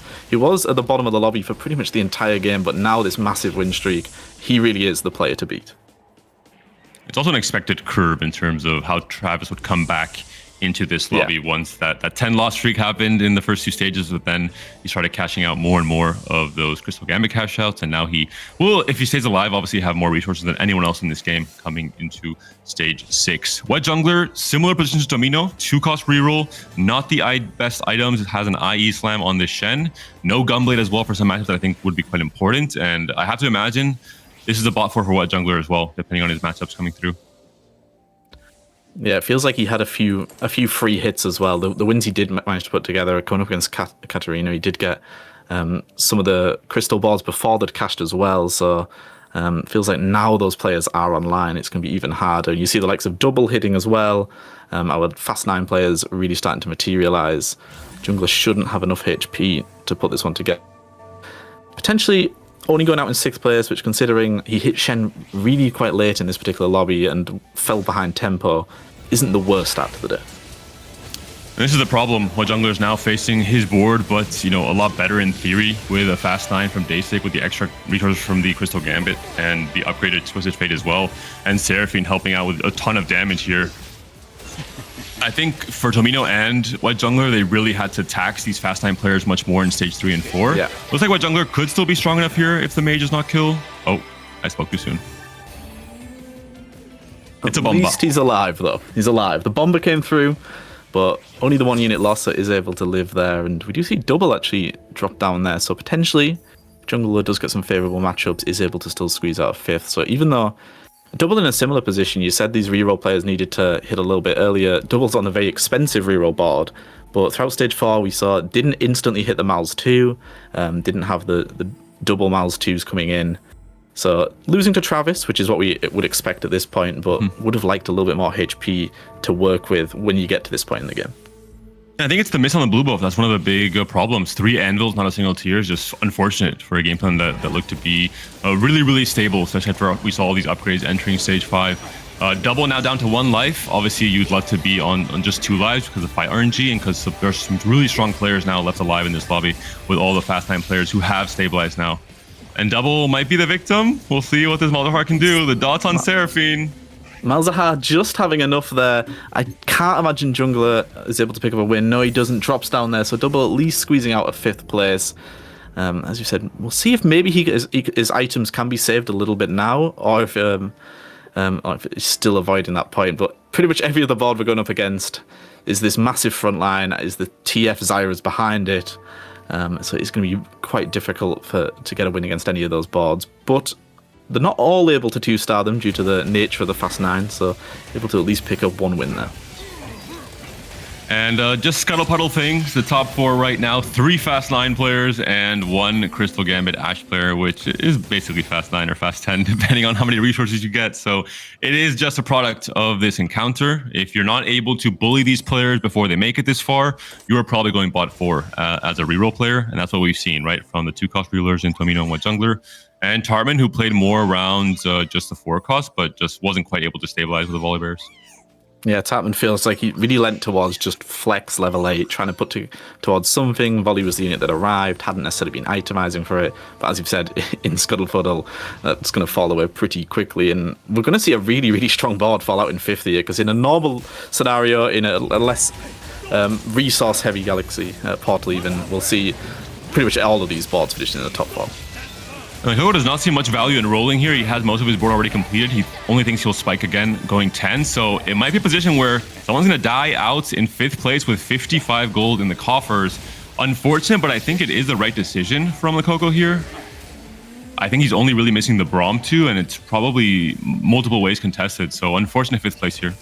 Yeah, and the fight actually was closer than it looked. The Seraphine pretty much insta-deleted all of the carries there, so it could have potentially, with a slightly different positioning, maybe could have been able to put together a win there. So as you've said, a risk that he had to take, really. There's not enough power coming through from rolling there.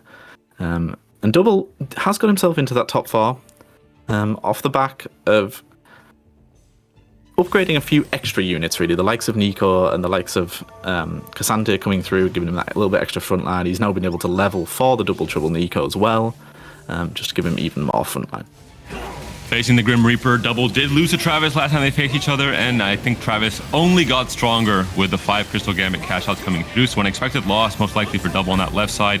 On the right, it's Dasik that could potentially be on 1 life here with a TF carry up against Gobo, who has gone level 10 already. Can this TF put in enough work with the scaling power of these Krakens? I think it can. Lee Sin's not quite strong enough. Yeah, just able to squeeze out the win there, but Gobo lives.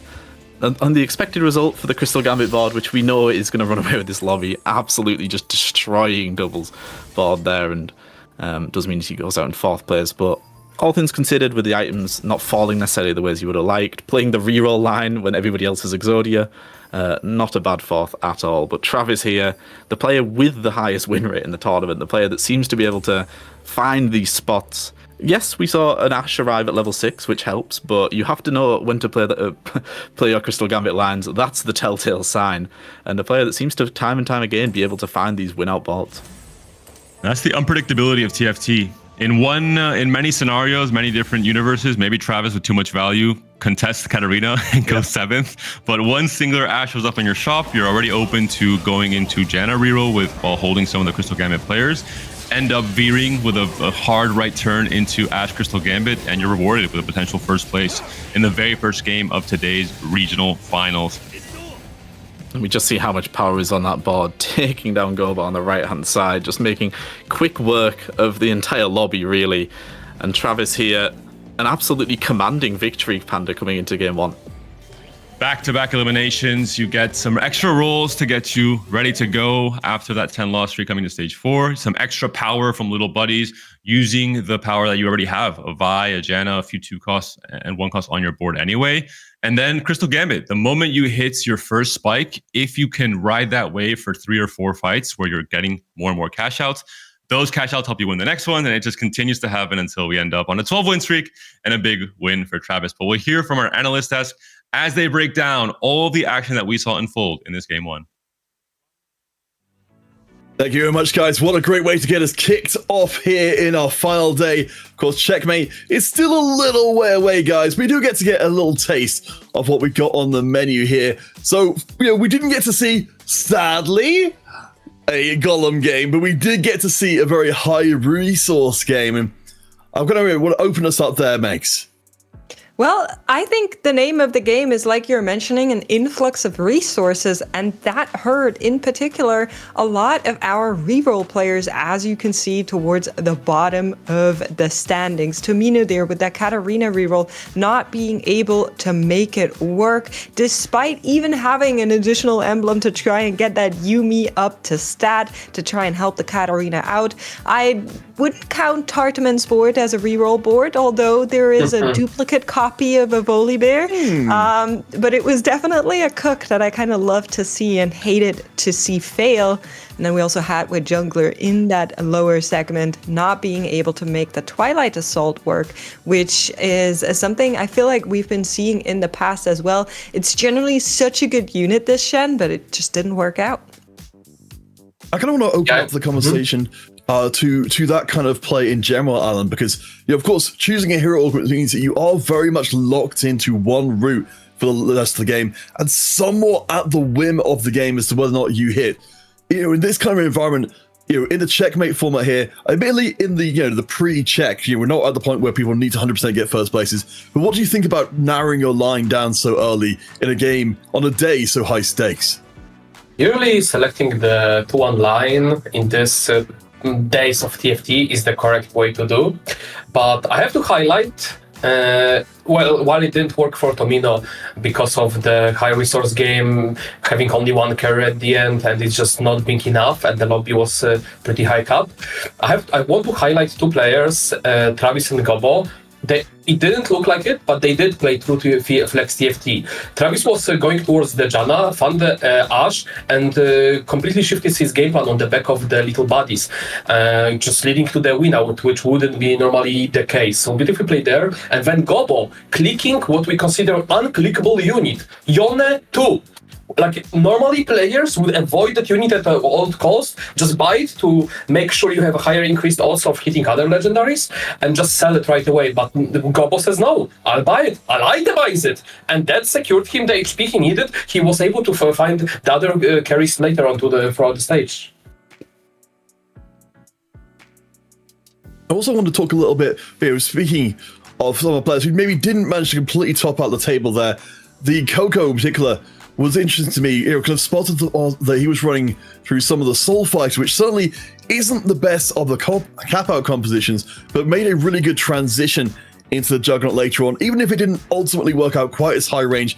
I like it makes just generally as a more top 4 kind of approach, trying to make sure nothing too wild happens in game 1.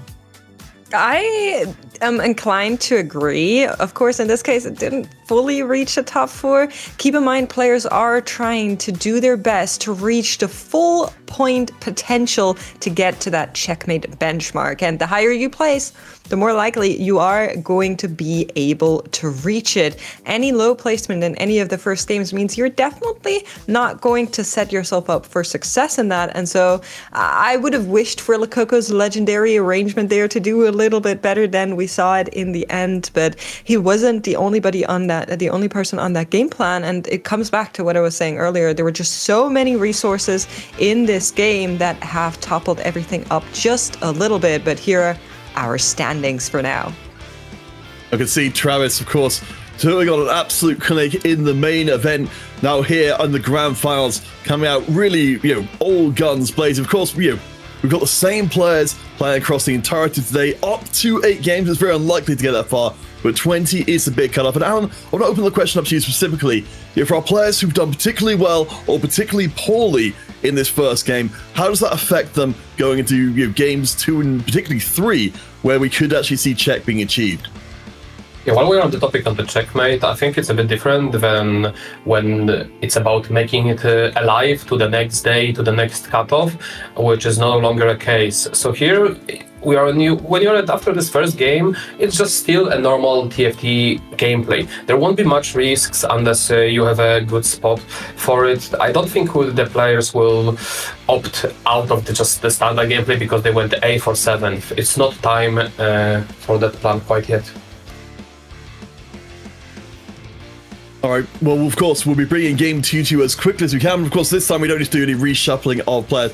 You remember, of course, it is Checkmate 20. So, certainly we've seen in other checkmates before, some players, some particularly notable players, have managed to speed run the entire format. But as Alan said, most of the time, with everyone being in the same lobby with each other, they can keep each other from winning as long as possible.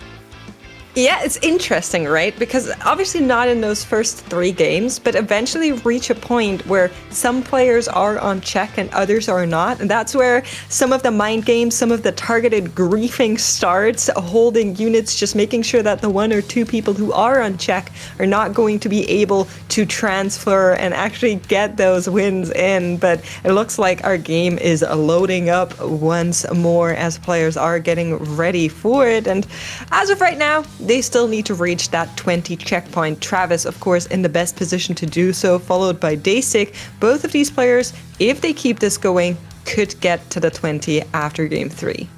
I think players shifted the mind where in the past we had this thought of, we have to deny the win from that guy, he's a check early. Usually was a case maybe a year or 2 ago, but it's no longer really a case. Nowadays, you just play for your own points. There is cash out ladder prizes, and you just want to play for yourself. Like the win out is like denying win out and crippling your own spot is often not worth it. I think we'll that have to depends. Yeah, how hard you have to hurt yourself. We've definitely seen a lot of holding on the global stage as particular players were global is different to end it all. It's it's something you have to keep in mind for sure with Checkmate. If you have an easy out to just a nice one, you'll definitely see it from these things, guys. Global stage is the place where it comes like East against West, and it's not the same as playing locally. Well, in this case, of course, with all of our players being here, all of them already locked in for the crown, really the main thing to play for is the honor of becoming regional champion. And we'll see next step towards that happening as we hand over to Panda and Barry. Thank you very much, Counterfeit. We're starting off this game number 2 with a 2-star champion, Barry, and we have seen this be quite impactful with the comps players can commit to early on. I think it's a much better condition to play things like Kill Reroll or even comps like the crew. Yeah, it certainly does open up a few of those lines where they're very, very conditional. There's no, you have to have the most tailored spot. We see here the Malphite coming in early. As you just mentioned, crew, one of those that performs very well. And when you get the crew pack, like Travis has here, had the level 6 Ash last game. This time round, maybe the Dream Crew opener potentially could just be Travis's day, Banda. I'm getting deja vu. I mean, we had a similar opening yesterday. I mentioned the same exact point. We were on day 6 board. He had 3 Malphites already. And he picks up Worth the Wait on his first augment. Guess what champion he gets? A Malphite. And he was on 6 Malphites on 2-1 already. Similar kind of story for Travis here. Already having 5 Malphites, 2 Sibbers as well. If he's given either...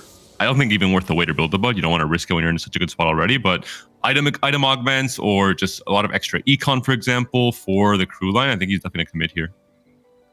I think with the 2 stars coming through as well, we're going to see slightly less of these players that are just essentially playing no board in the early game, which we've seen quite a few times across the weekend where there's 2 or 3 players essentially trying to open.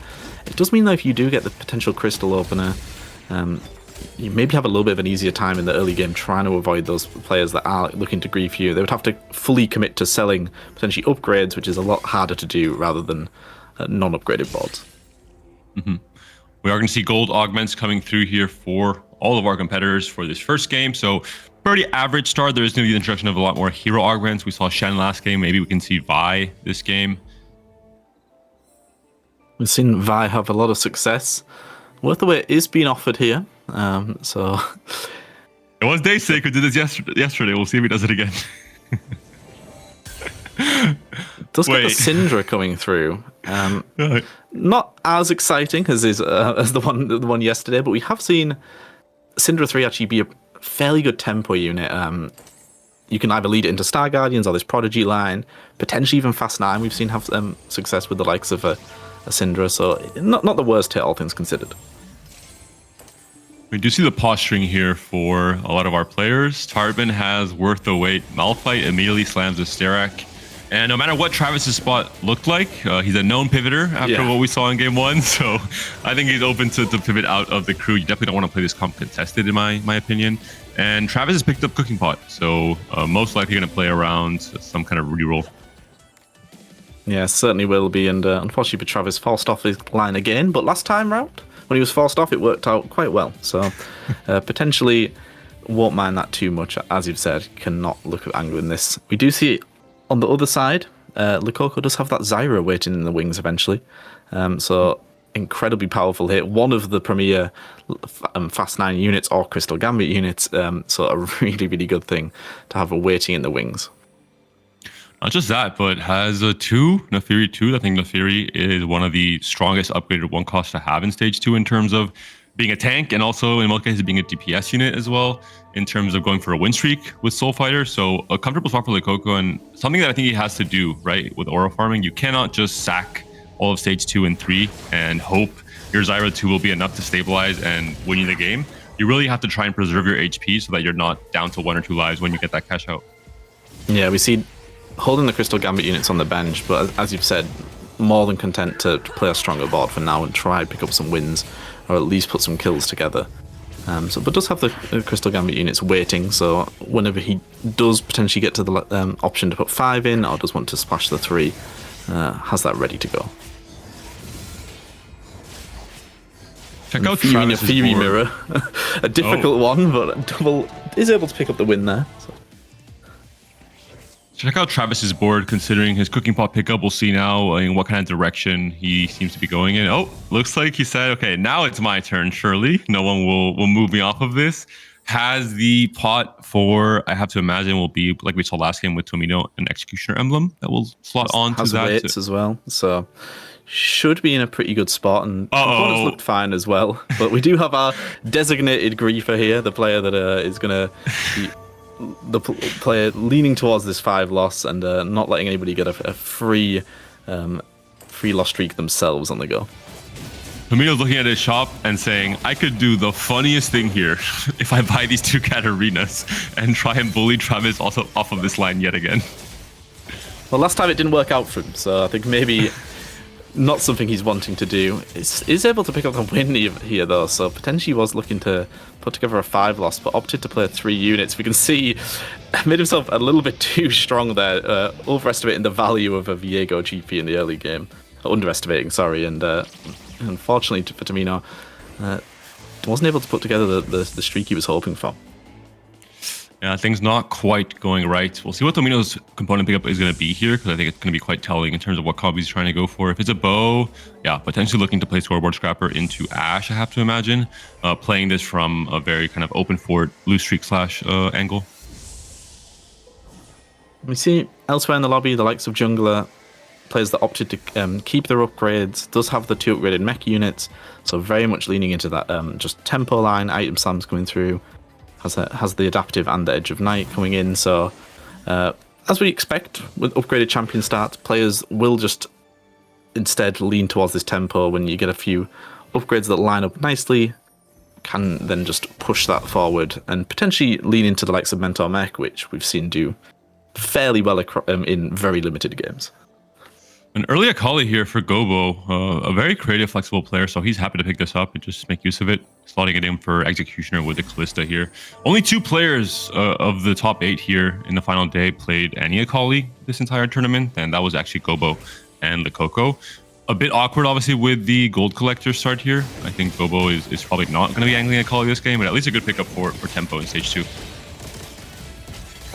Yeah, and has only lost the 1 round, so able to get quite a bit of value from him. We see here Jungler coming up against the designated lose streak player in Travis on the other side. And Jungler very, very strong in this early game. But Travis is a player that I'm interested to see how stable he does get at the start of stage 3. As we touched on with his Katarina boards, you really do have to win in stage 3. You can't be relying on too big of a loss streak. So with him taking a 5 loss here, I imagine we'll have to check in with him at 3-2 because he will have to put together wins throughout that stage. A bit of a personal showdown here for the final fight of Stage 2. Both Double 61 and Wet Jungler fighting for that 5-win streak. These are players who were once teammates on Carmine Core for that first edition of EWC for TFT 2 years ago at this point, or a year and a half ago. So very, very funny little showdown here between the two. And huge news for Wet Jungler, right, to be in this top 8 after the journey he's had this set to make it back into Tier 1. Yeah, it feels like if you asked any player in EMEA who's the best player that didn't make it to TPC, the answer was Jungler. Undisputed, it felt like in that regard. Players really wanted to see him in the pro circuit. But I think, maybe a little bit of a wake-up call that his standards slipped in that one set.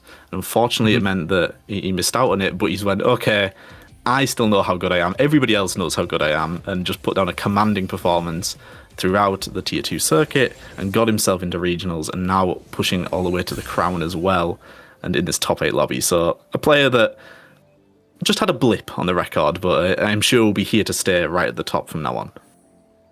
A blip at the worst time, though, that has to be said. Yeah. We'll see if Tartman also has a blip at the worst time on this roll down coming up, because he needs to hit this Malphite very, very soon, especially considering he's quite far behind on Sivers, only 3 copies of Sivir for now.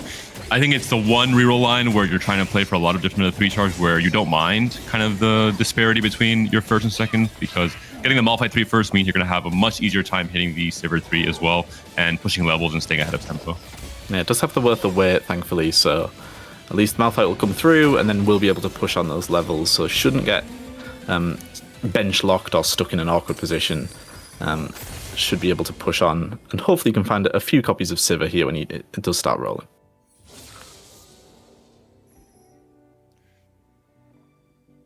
Curious to see how deep he's going to roll. If he wants to stay above 50 or roll any deeper than this at this point in time.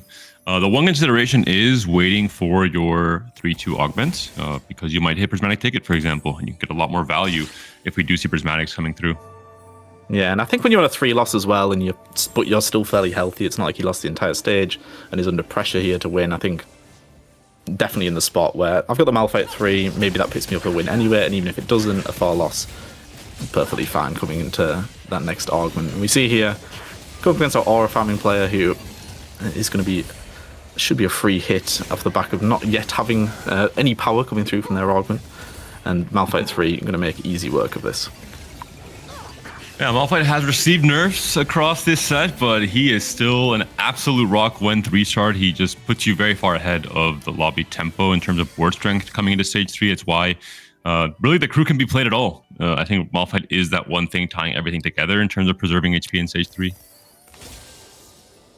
Checking in here with Travis, who has opted for the duplicators, went for the grab bag here. So the turn we expected to have a big roll down for Travis does need to stabilize quite a bit. Does get the 5BA online, Kada2 and Rakan 2 coming through here.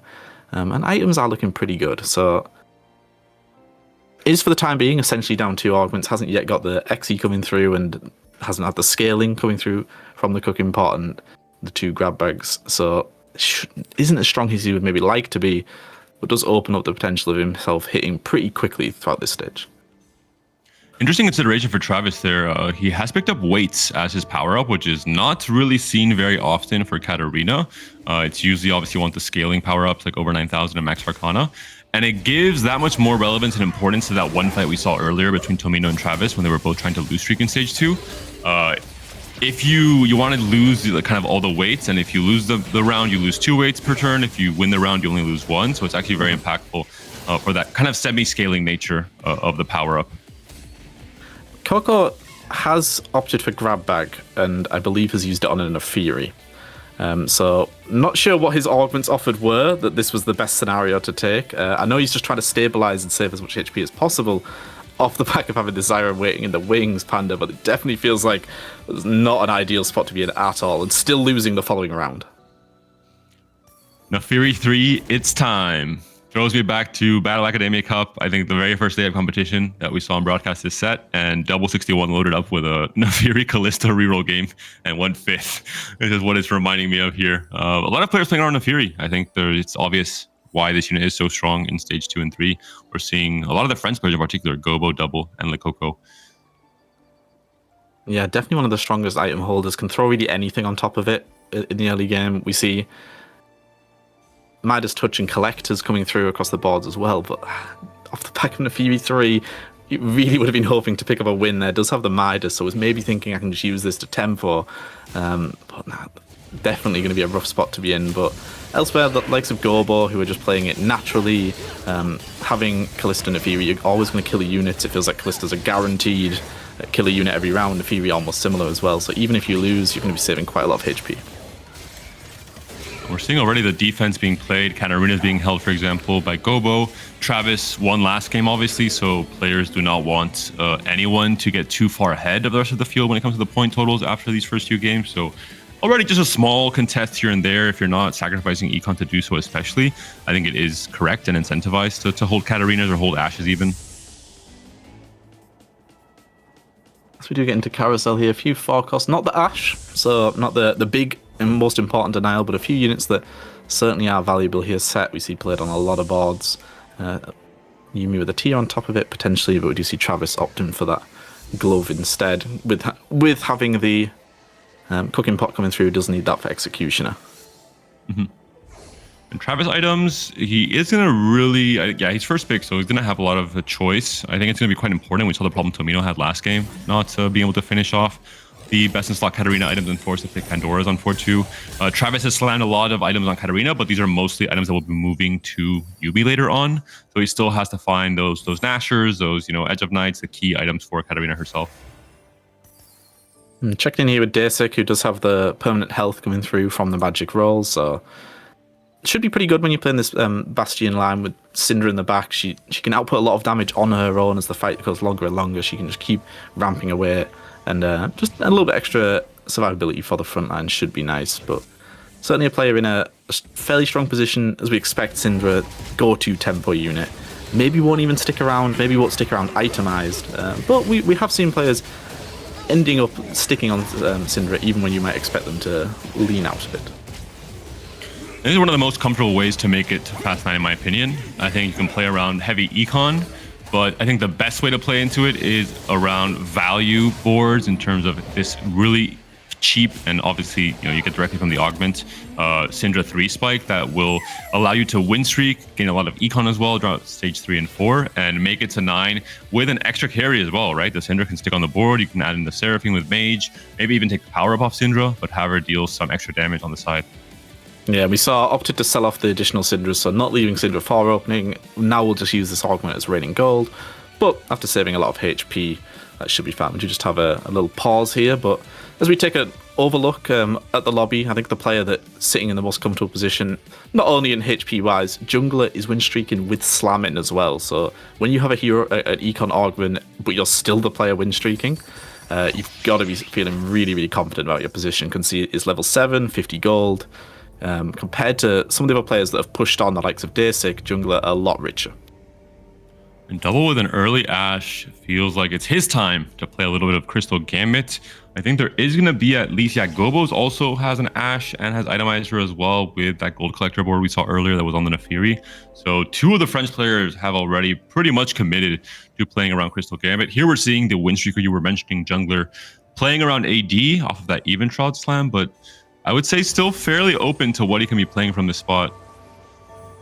Yeah, could still really take this anyway. If you go in towards Fast 9, you can almost slam anything. There are so many carries, and especially the likes of TF, which can pretty much use anything, really does allow you to play quite flexibly when you're leaning towards that level 9. But we do see here 2 of our level 7 players, but on the other side, Crystal Gambit up against our big win streaker and jungler, who is able to wrap onto this backline. GP's taking down Ashe with ease and should be able to pick up this win here. And on the other side, that grab bag Nefiri not able to put together too many wins at all throughout this stage, just barely dropping down there.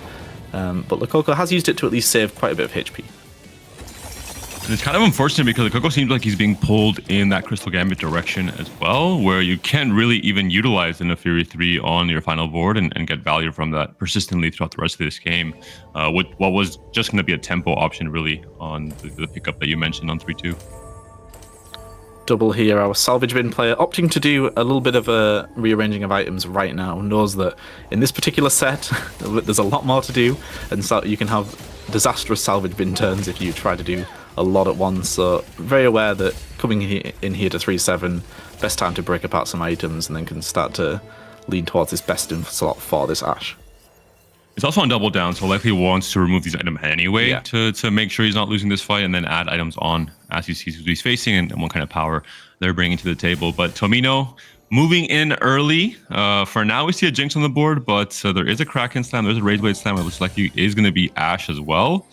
Looks like he's staying pretty flexible in the roll down here, and he does have 2 Jinxes already and no Ashes. Yeah, could end up just playing one of these transitional style boards, but then you end up sticking on it for quite a while. We saw players through the weekend end up on like Jinx Bastion, Jinx Juggernaut, and they're not what they're wanting to play, but it's what you've hit. And Tomino in a similar spot here. See, just getting his items going through here. And after a rough first game, not having massive clear direction and being stuck with scoreboard and slamming on level 8, definitely doesn't feel ideal, but coming up against one of the Crystal players, so at least able to pick up a win. Tomino had the chance to try and lose this fight if he wanted to break doubles double down, but opts to preserve some HP considering he's on 33 HP right now and just try and slam items and win it regardless. Radiant Refractor is going to be the pickup for doubles, so can really make this Ashe the hyper carry he wants her to be, and has found a Jarvan 2 and Ashe pair in this shop as well, so probably the start of a really nice roll down here for double. As you mentioned, with doubling down, leaving items on the bench last round, but making them, coming through here and knowing that he has a lot to do on this particular turn, so didn't want to accidentally win, but wanted to make sure that the turn is as easy as possible. So already having Sky Piercer online, only having one more fruit to do, having items already committed, should make it quite a bit easier for double, because otherwise you do have an awful lot to do in one round. It's good timing on the pause as well. I think anyone that's a little bit flustered around around the timing of actions, you can make a much clearer order in your head of, okay, I roll down first, then I slam these items, I can build these items. So not saying obviously no one's doing the pauses on purpose, but it is going to at least help with what is going to be one of the most important turns in TFT, which is 4-2. Still has a lot to do here, but double is the player that we know can handle these turns better than anybody. If you think of a player in EMEA that loves these all or nothing turns where you have to do pretty much everything perfectly, it certainly is his comfort zone. And looking at the augments, Tiny but Deadly picked up by White Jungler, 2 Radiant Refractors for double and for Travis. Travis on Katarina, so a really, really important pickup for Travis himself. For like Coco, Belt Overflow we're seeing here in the front, going to buy a lot of time for this front line. As for Daysik, rather, for the Syndra, and the Coco we're seeing on the bottom here. Playing around this Ashe, but it's still just the Ashe 1 berry. Yeah, and did take invested, so no combat power at all coming through here. Did manage to at least get a few upgrades and has got to the point where the Zyra is now online, but not having Crystal in anywhere near as naturally as other players in the lobby, as you said, more so shoehorned into it when he was playing this Nefiri mid game, and now in a position where you're essentially out of gold and you haven't really got anything coming from your augments. It does feel quite a rough spot to be in. I think it's not a position that Coco's comfortable in either, because he's a player that was very flexible this weekend. He only played 10 games, qualifying early to that day 3. And out of those 10 different games, he played 9 different comps. We most often saw him flexing around unique 4 costs with Samira and Volibear instead of opting into Ashe or Jinx with Star Guardians or Fast 9 directly. It was kind of in the middle and adapting very well to most of the lobbies. In this game, he was forced to play around the Zyra because of the aura farming, and he found himself suddenly 3-way contested on Crystal Gambit. So probably not very happy, and definitely not with his Katarina coming in and destroying the Ashe at the very start of this fight. No, not happy at the start, and not happy loading in, seeing Katarina on that side as well, straight onto your primary carry there.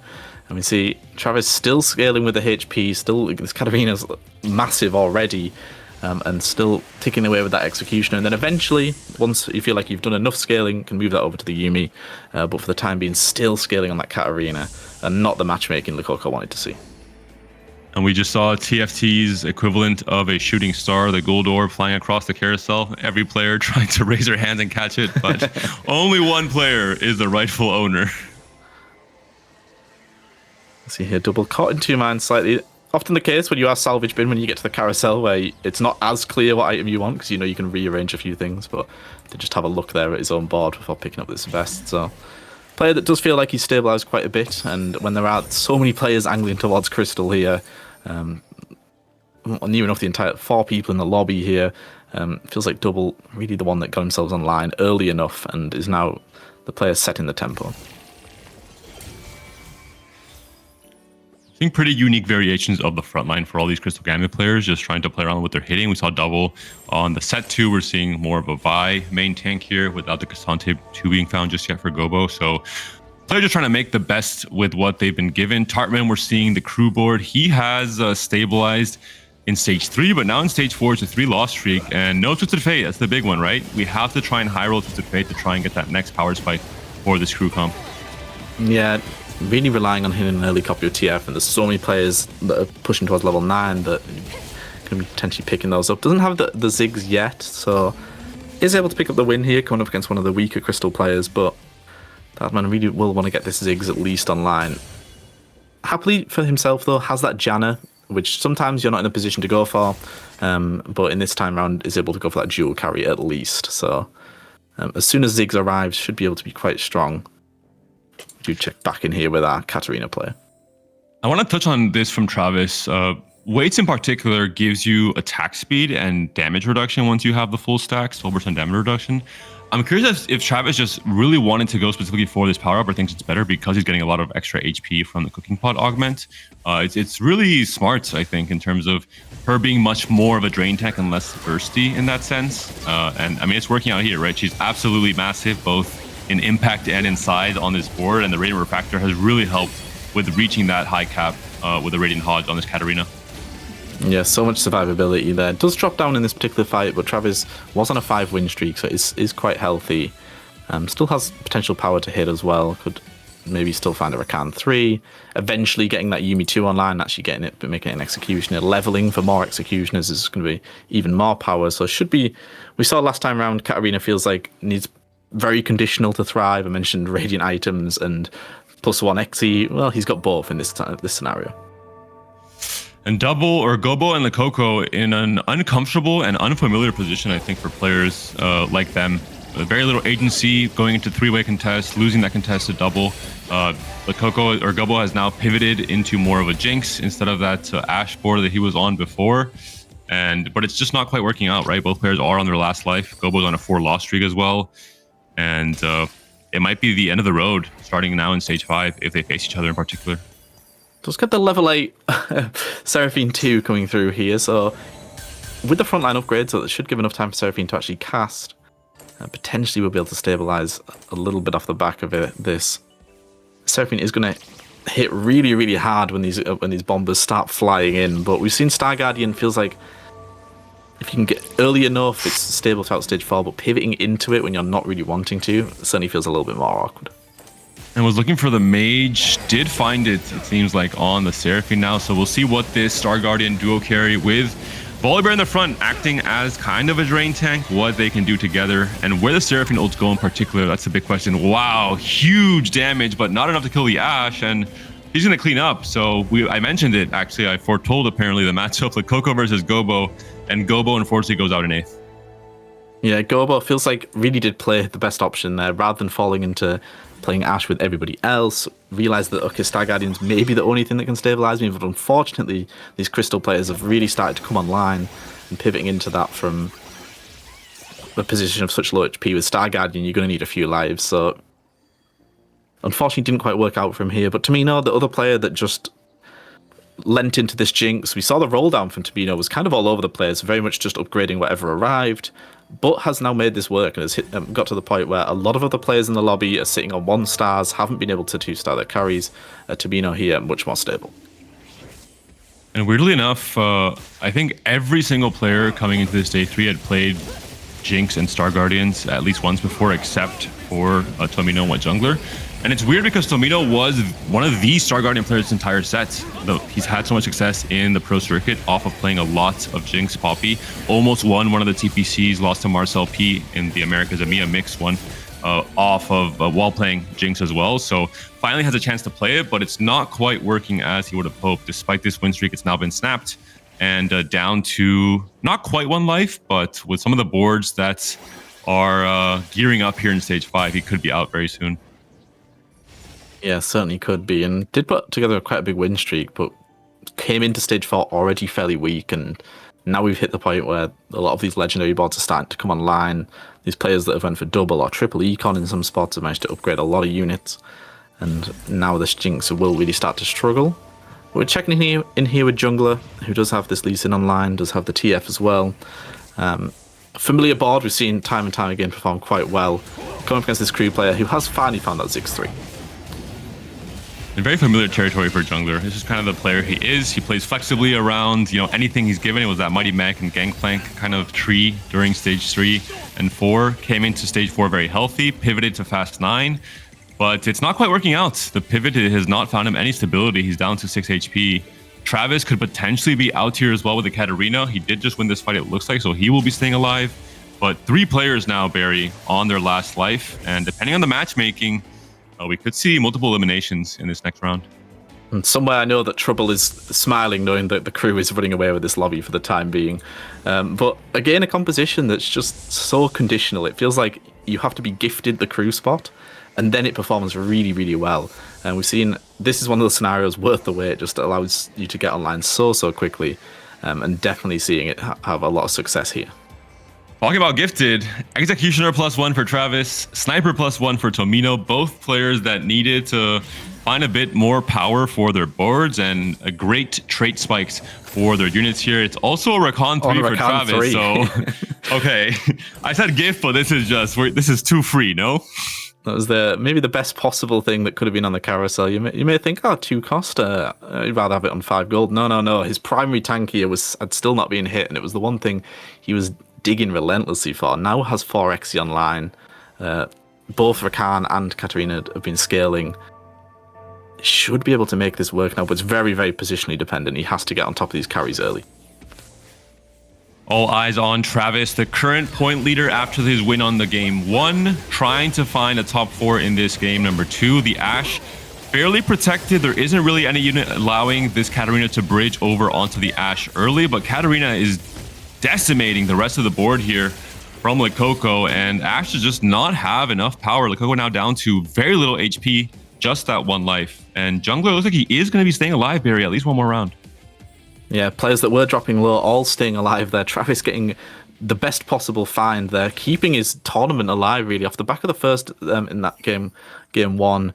Potentially was facing down, dropping out here. Was really needed something like this to allow him to compete with some of these crystal and level 9 boards, and maybe people will be regretting not denying that if he's now able to put together a massive streak. And we saw Katarina there just absolutely tore through the board. It really didn't matter that she didn't get on top of Ashe early, was still able to just tear through everything. Both of the players with those Emblem +1s on Carousel won their last round. Coincidence? I think not. But it will be Lekoko up against Hartman, the crew against Ashe, and Lekoko has been trying his best to at least enter the top 4 here, contested by double from very early on. Hartman has the TF here as well. The Malphite is holding on strong. The Ashe just doesn't have enough damage, it looks like. The aggro drop from Cassante also allows the Ashe to be targeted early, and it's a huge loss for Lekoko, who was only on 4 points, Barry. He needed to have a bigger comeback in this game. Yeah, he certainly did need to have a big comeback there. We see he goes out in 5th place. Jungler also dropping down to Travis as well, falling, but does finish in 4th place for the Katarina position, even though it was the perfect storm for Katarina. Still ended where she normally does, but we do see here the crew standing firm against some of those crystal boards. We saw that once you have the TF online, and once you get to the point where you're leveling for the likes of Ryze, the likes of Jarvan, just so much extra utility coming through here, and really has managed to put together the perfect scenario spot for the crew. But whether or not he'll be able to compete with the absolute highest cap in this lobby, that I'm not so sure. I think really the prismatics were a big part of how these boards got to where they are now. That Raiden Refractor was huge for double to stabilize with the early Ashe 2 that he found.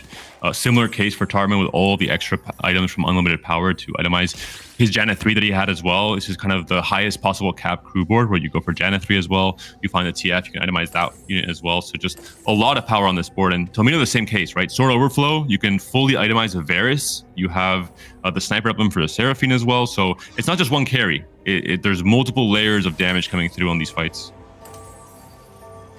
Yeah, and checking in here with double, how player that it feels like, okay, they've got the crystal spot. We've seen time and time again a player get to this position in the game and be able to put together this massive win-out board, but it wasn't easy at all for Double to get to this spot. He had a lot to do in a handful of turns off the back of Salvage Bin, and a lesser player really could have took hits when he couldn't afford to. And that Lee Sin angle was huge. Takes the Varus down to half health, and then the plant and one of the tanks takes him out. So really good positioning from Double there on that Lee Sin, who we just itemized. We're seeing part of maybe why this win streak is coming through for the French player. 5 win streak for Double. Tomino also climbing up there now with a 4 win streak. And Tartman seems like he's going to be the 3rd place player in this lobby if he can't really get another spike going like the TF2.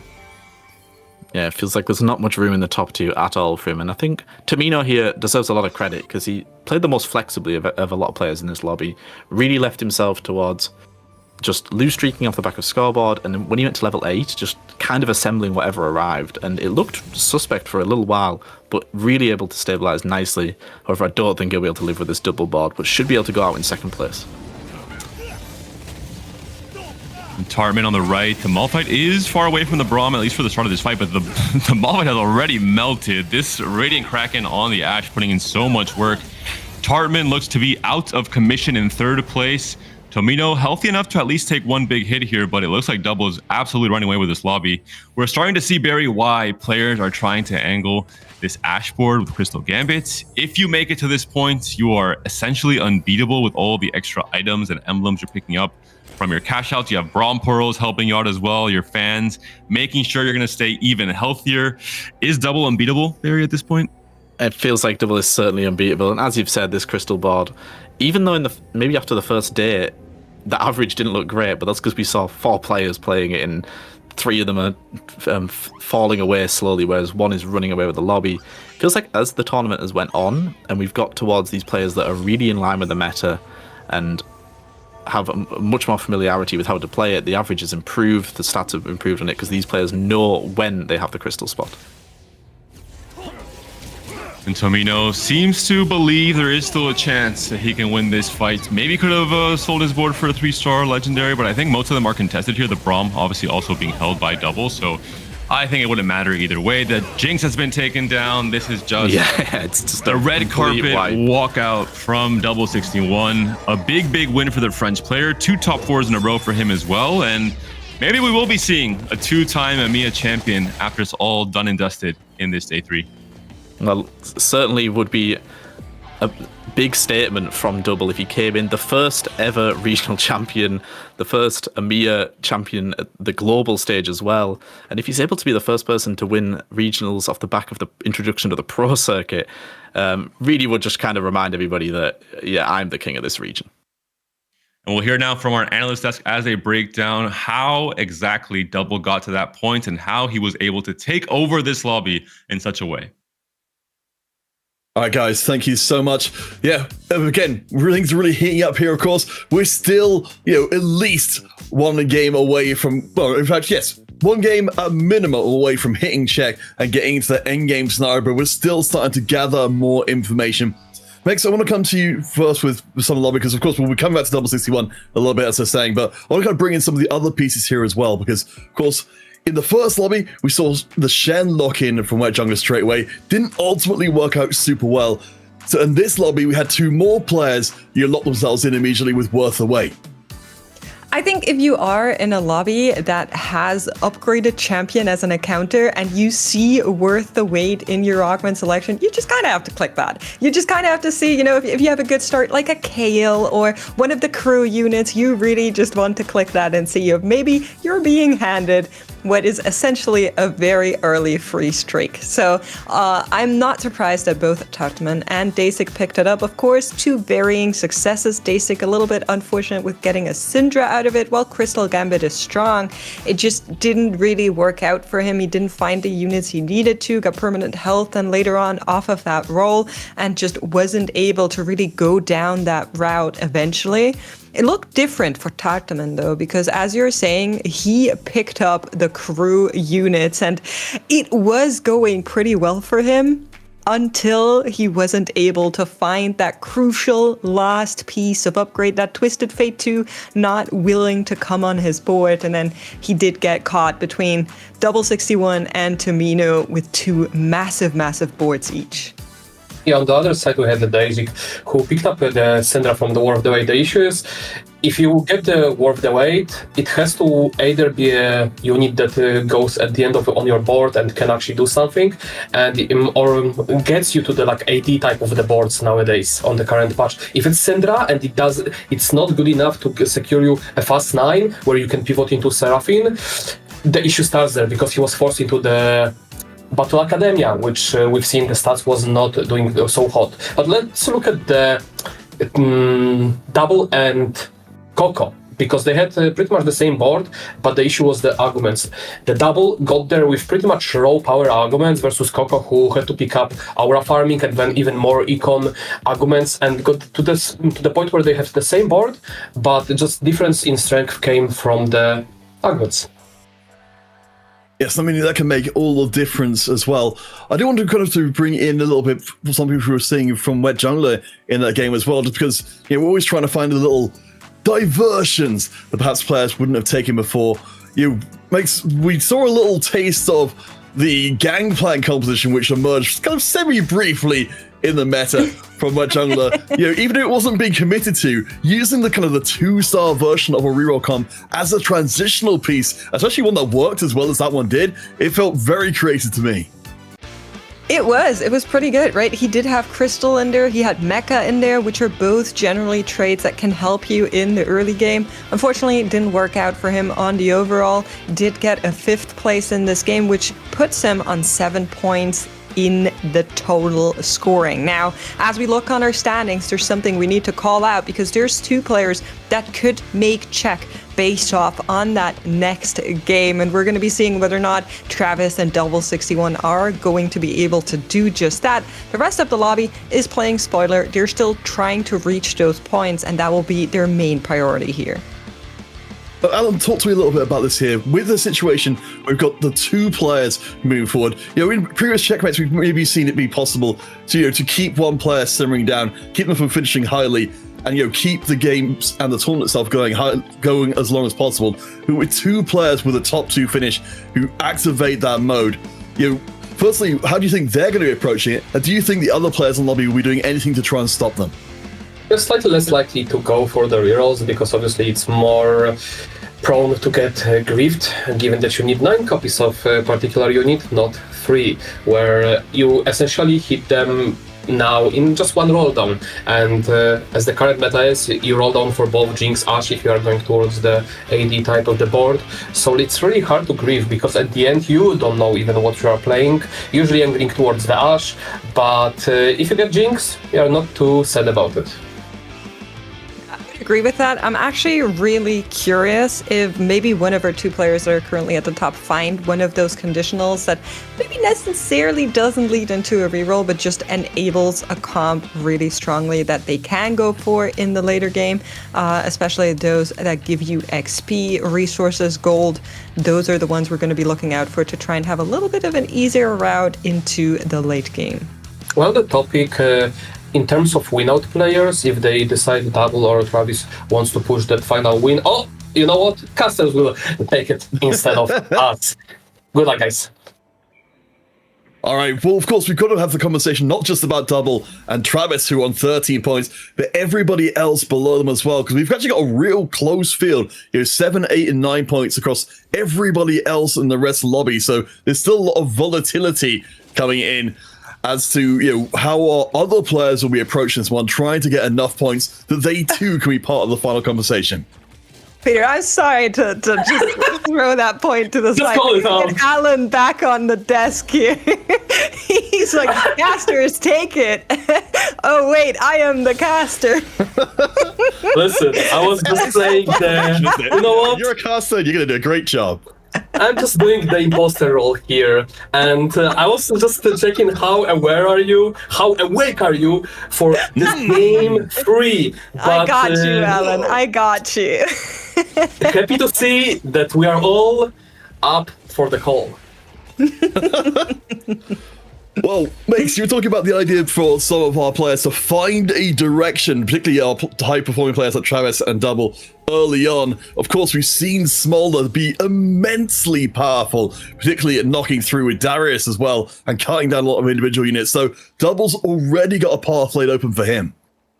Well, you're mentioning the other unit of that magical combination, which is the Darius, and I'm seeing two of them, Lakoko and Gobo, both picking one up on the right-hand side. So those are the players that are currently angling a little bit to see if maybe they can get something going there. And Gobo already does have Supreme Cell together with Akaisa. It's such a fresh thing to see on the right side of the overlay, not to see only Aatroxes on every single board. Now it's a mix of Naafiri, mix of GP. It's nice, fairly balanced of the one-cost units. With silver augments coming in as well, it's going to mean those one-cost units will be even more impactful from before. We've seen some of our players are more willing, of course, to go a little bit wild and throw their destinies to the wind before the boards comes in. We do see a fair few people going for the patience is a virtue, and Coco very aggressively going to go young, wild, and free as well. Yeah, both Coco and Travis picking that up. We're still waiting for Dasik to choose. It's going to be Pandora's in the end. But like you're mentioning it, the encounter is the grand final. So that means no encounter. And with Silver Augment starting us off here, we are actually in for what is, Alan, would you agree, a good old game of traditional TFT? Absolutely, until you get to the point where you pick up Destiny and you high roll, as we see from the double, getting Silver Destiny into the component with gold, which pretty much secures him at making 10. If he pleases to, he could even make 20 of the semi-gold opener. Yeah, very nice start indeed. It's on the other side from Tomino. So you mentioned most of the rest of the lobby, in fact, no, really all the rest of the lobby who aren't Travis and at double 61 on roughly the same points as each other.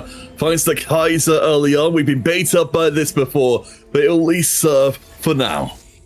Double is definitely a person you would ask how to train your dragon. Every time we see his board, he has a smolder on it on stage too. What's up with that? That's just a good unit, you know, the call of the dragon.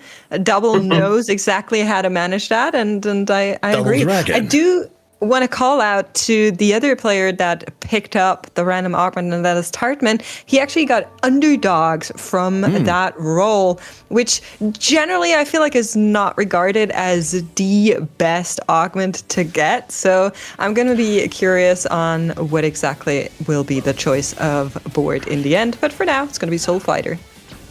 Well, I mean, speaking of underdogs, we've got the best dog here in Naafiri. I mean, Alan, we got mentioned before how we've seen Naafiri do very well in the early going. We can see, in this case, it's going to let Topman down only because Wet Jungler's invested and got Naafiri of his own. I mean, I'm not a fan of not committing here to the Even Shroud. Again, due to the how meta shapes, Even Shroud cannot be the wrong choice unless he has some eye on uncontested AP line. But slamming an item here could extend his win streak, and instead, it's not going to be a case. I'm actually a little bit curious or surprised to see that both Lakoko and Travis are posturing up for what looks like a loss streak, even though they have young, wild, and free, right? Usually you want to make the most out of that augment by preserving a little bit of HP and still getting those first picks. Right now, that augment is basically not getting used as they're both going to be first pick here, but we do get a glimpse of both of the boards, and it's 3-cost units arriving on both sides. Smolder for Lakoko, Malsahar for Travis, but on the edge of having that Darius already in play on the side of Lakoko, he will be taking the win here, and Travis gets the full loss streak. Okay, so that officially means I'm just double checking to see where we've seen Double going for. So he's still currently fielding the Smolder as well. So we've got 2 Smolders in the field overall.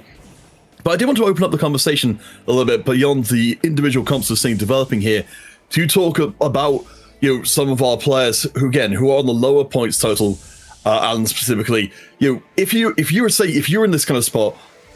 Are you really generally thinking it's better to be playing for more a top 4 kind of style, or always trying to push a top 1 to catch up to the people ahead of you?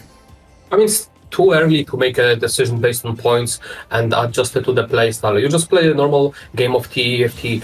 On the first carousel, we had an interesting choice looking at the Travis. He was between, do I want to take a bow for Nasho already? He clearly opts to go for the AP direction reroll, or he wants to pick up the extra Malza, however, and ended up going for the Malza. And what it looks like a reroll Malza with the heavyweight, but on the other side, Coco keeps scouting Travis, and he might be considering a reroll heavyweight himself here. So you see that they are just trying to get a feel of each other.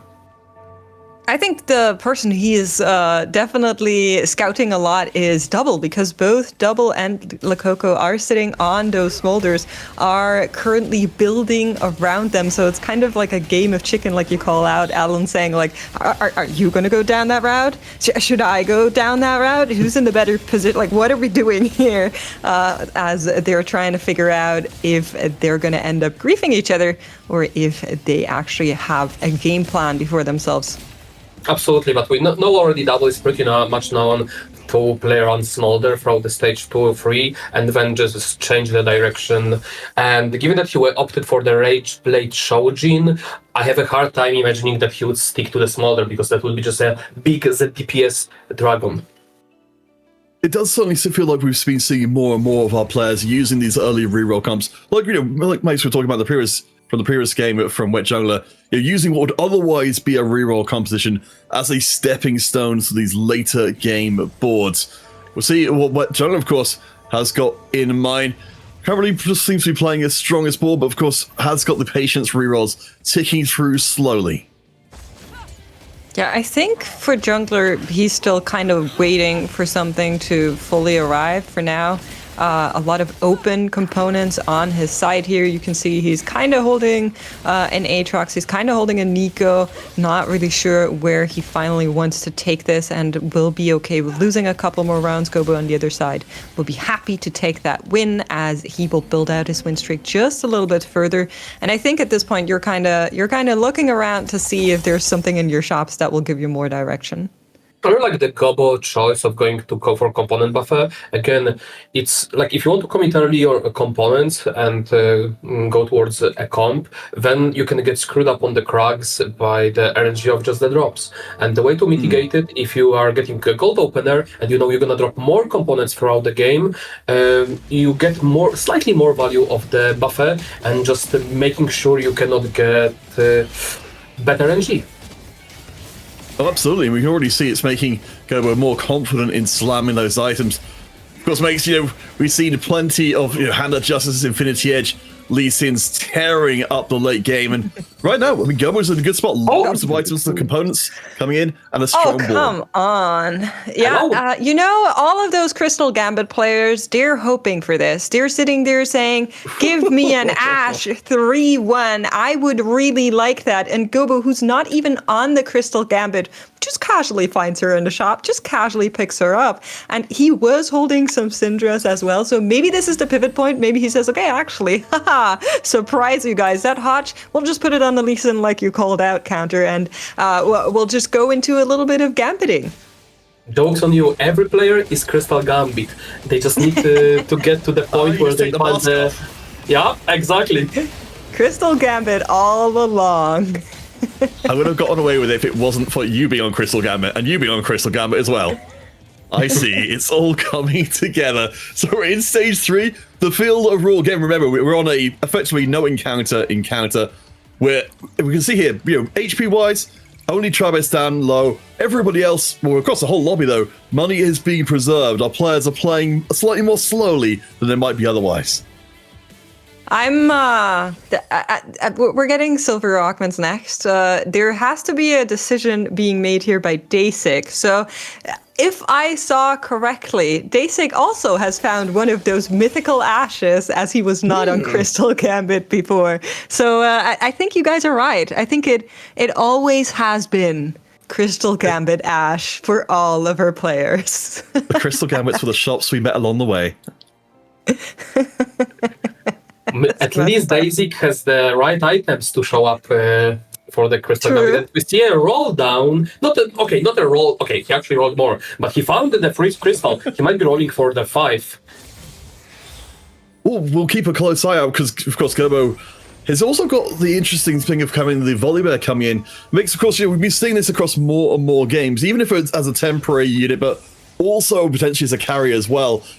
Right now, before we hit Crystal Gambit 5, the Volibear doing the lion's share of the actual damage, while we're not, Ash isn't actually actively getting kill rewards because we're not a Crystal Gambit 5 yet. Yeah, I think with those items you have here, they just work really well on the Volibear together, and Gobo's for sure happy to rather have one unit with triple items, and the Volibear can just make a lot better use of that Hotch for now. I need to call it out though, Tomino and Travis, they were really looking for those Crystal Gambit units, and they have to be in a lobby where they scout around and see both Gobo and Basic pick one up and immediately slam a Kraken. You just have to be like, you guys serious? While on the topic on the Gobo, like having a set of items on the Volibear makes so much more sense here, because think about it, Volley is extremely good when you just snowball the fight, and players either gonna have itemized tank, itemized backline, or spread out the items. And if it's tank, Volley can just drain tank because there is not enough damage. If it's DPS, you can just snowball through the front lane. So Volibear throughout the stage 3 is just such a train wreck. And it's worth knowing as well, with Volibear's ability allowing him to attack so ridiculously rapidly, that Kraken Slayer is going to activate very quickly indeed. But checking back in with Tartman, who has gone for the fire sale to go with the early Silver Destiny, trying to push the econ further. Along with the lost streak, Tartman is very cash rich. He absolutely is. We were talking about this board just a little bit, saying like, oh, he might need some direction. He has found for certainly a Cassante, so that will help out, as well as he is going to be moving through this and trying to assemble a board that will stop a loss streaking. However, we need to talk about Travis. He had the Malzahar early on, even went for that second copy. We have an Ash in our carousel. Travis says, thank you very much. I'll take that tier. And we're going to be needing to check in with Travis after this because he just won that previous round, so seems to have stabilized. Fortunately enough, it was the tier on the Ash, so he could play the full defense on that one. We've seen Coco was going towards that with his Young Wild and 3, but he was not young enough. No. Well, they were both Young Wild and 3, you see. That's also the hidden objective, to be the most young, wild, and free by the time this game is done. But I mean, we're seeing the Crystal Gambit, the Prodigy is being kind of slammed together here by Travis, trying to have his cake and eat it. I mean, he's got the great IP itemization already, but it looks like he wants to get the kill rewards from Crystal Gambit as well. Yeah, I mean, if you have the Malzahar ready to go, then that definitely is a consideration on your end. 5 Crystal Gambit. If he's able to get a win streak from here on out, I think he'll be very, very happy to make that happen. And with those items on the Malzahar, it might happen. We're going to be going up against Wet Jungler, who has one gigantic HP bar dummy in his front line. But other than that, the board is still looking kind of lackluster. What did you call me? Oh, yes. Okay. Alan, I wanted to kind of bring up here, while we move past talk of dummies, that this is the initial incarnation of the Malzahar Crystal Gambit board that people seem to be moving off of as they develop the line more. Kind of, why do you think that this is the version we're seeing a lot less nowadays than what we were seeing from before? It's due to the cash out change. Before it was double dupli cash out, and now it has been nerfed to 1 and a bit more gold. So players opted out of it, given that you cannot hit Swain Malza free so easily, even when contested. And that's usually like the value out of going to the Crystal Gambit. But hitting it so early as 3-5 and getting those early cash outs could lean. I think Travis was just trying to get Swain to chill and push level 8, level 9, and either if he finds extra copies of Malza, stick to it, and if he doesn't, pivot out to just play towards the Zyra's item holder that are on the Malza currently. Taking a look at Dasik here, he was one of the players that was served an Ashe on a silver platter, but didn't really have the Crystal Gambit units to field the trait in itself. And for now, he's still holding that. We have our Saya as item holder here, going to make a little bit of a better use of those items for now, together with the 4 edgelords. But this is where the losing does come in, as players like Travis are starting to scale up. I mean, the good news for Dasik, even if he misses out on carrying his win streak into PvE, which of course he would have liked to, it does open him up much more to be moving into having the Crystal Gambit active and just taking the rewards as and when they come. I want to touch back here, though, of course, with Wet Jungler. Really interesting Juggernaut Soul Fighter board. Makes, of course, you mentioned the Dummer Fighter before, providing a massive front line. We've just got a composition that's full of beef. Full of beasts and nothing else, truly. We're missing so many best kind of upgrades. sandwich. Still the set one, still Viego one even. It's usually the unit you would have liked to have upgraded by now. But I think we need to take a look at Tomino. He was just rolling down. So we'll need to take a look at how that all came together. Has he found any Ashes is the biggest story, I think. And what has he gotten? Ooh, Okay, Jinx. Tail end. An Ashe and a Jinx. Ashe. So this is exactly the spot we talked about before, that players are just flexing between Jinx and Ashe, and when they hit Jinx, they are not very happy, but they'll take it. Tomino does not have a lot of HP to work with, though. We've got the Spatula, of course, on the side as well for a little bit more refinement, but Tomino needs to put things together very quickly. He is way behind the rest of the field. Tartman just up above. You can see that Tartman's board coming together strongly as well.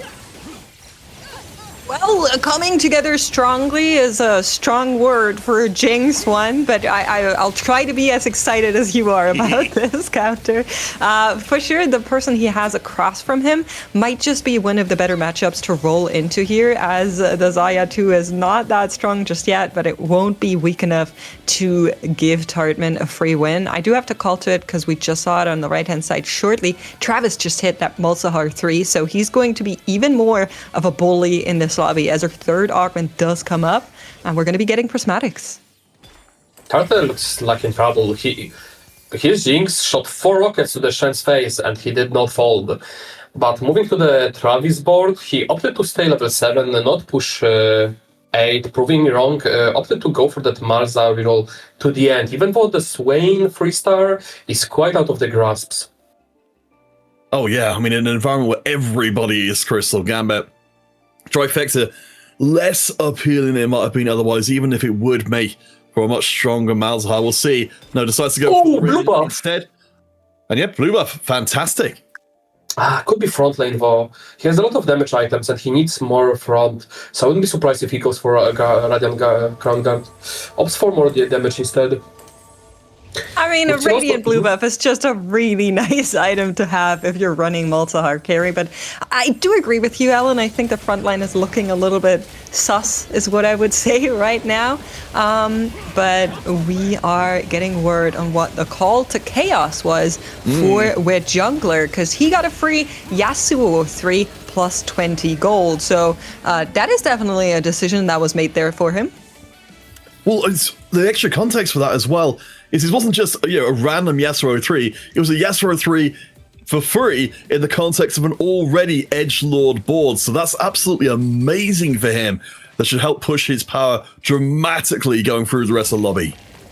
Curious how Daisy will feel about it, given that he was playing Xayah reroll, and those boards tend to like to go for the Yasuo as well. Here he is. Was one of the players that got that Ashe early we were talking about, still sitting on his bench saying, if I can make your life a little harder, why shouldn't I? But yeah, like you're mentioning, Shen 3 has arrived. Xayah still a couple more copies off, needs like 4 more to make that happen, and not a single Yasuo, and that's going to be basically impossible for now that Wet Jungler has picked it up, unless he should sell it for some godforsaken reason, but I'm not expecting that. We see a lot of there you bailout go. coming from the Radiant Relic for multiple players. Travis getting blue buff, which is premium on the Malzahar. Daisy finding Radiant GS, which will secure him the win, which wasn't quite difficult because of the double down doubles, slow, going fast 9. No board pretty much. Oh, for sure. As we come to our next carousel, again, we're going to take account the Tartman low on HP and Wet Jungler as well, but nobody is as low as Tamina makes. Did Travis, Dude, hold Tamina's on, only on Travis 8 point. forgot his Young, Wild, and Free. He was just sitting there. Oh, no. That's the most wild thing you can do. Just stay completely still. Ah, tragic.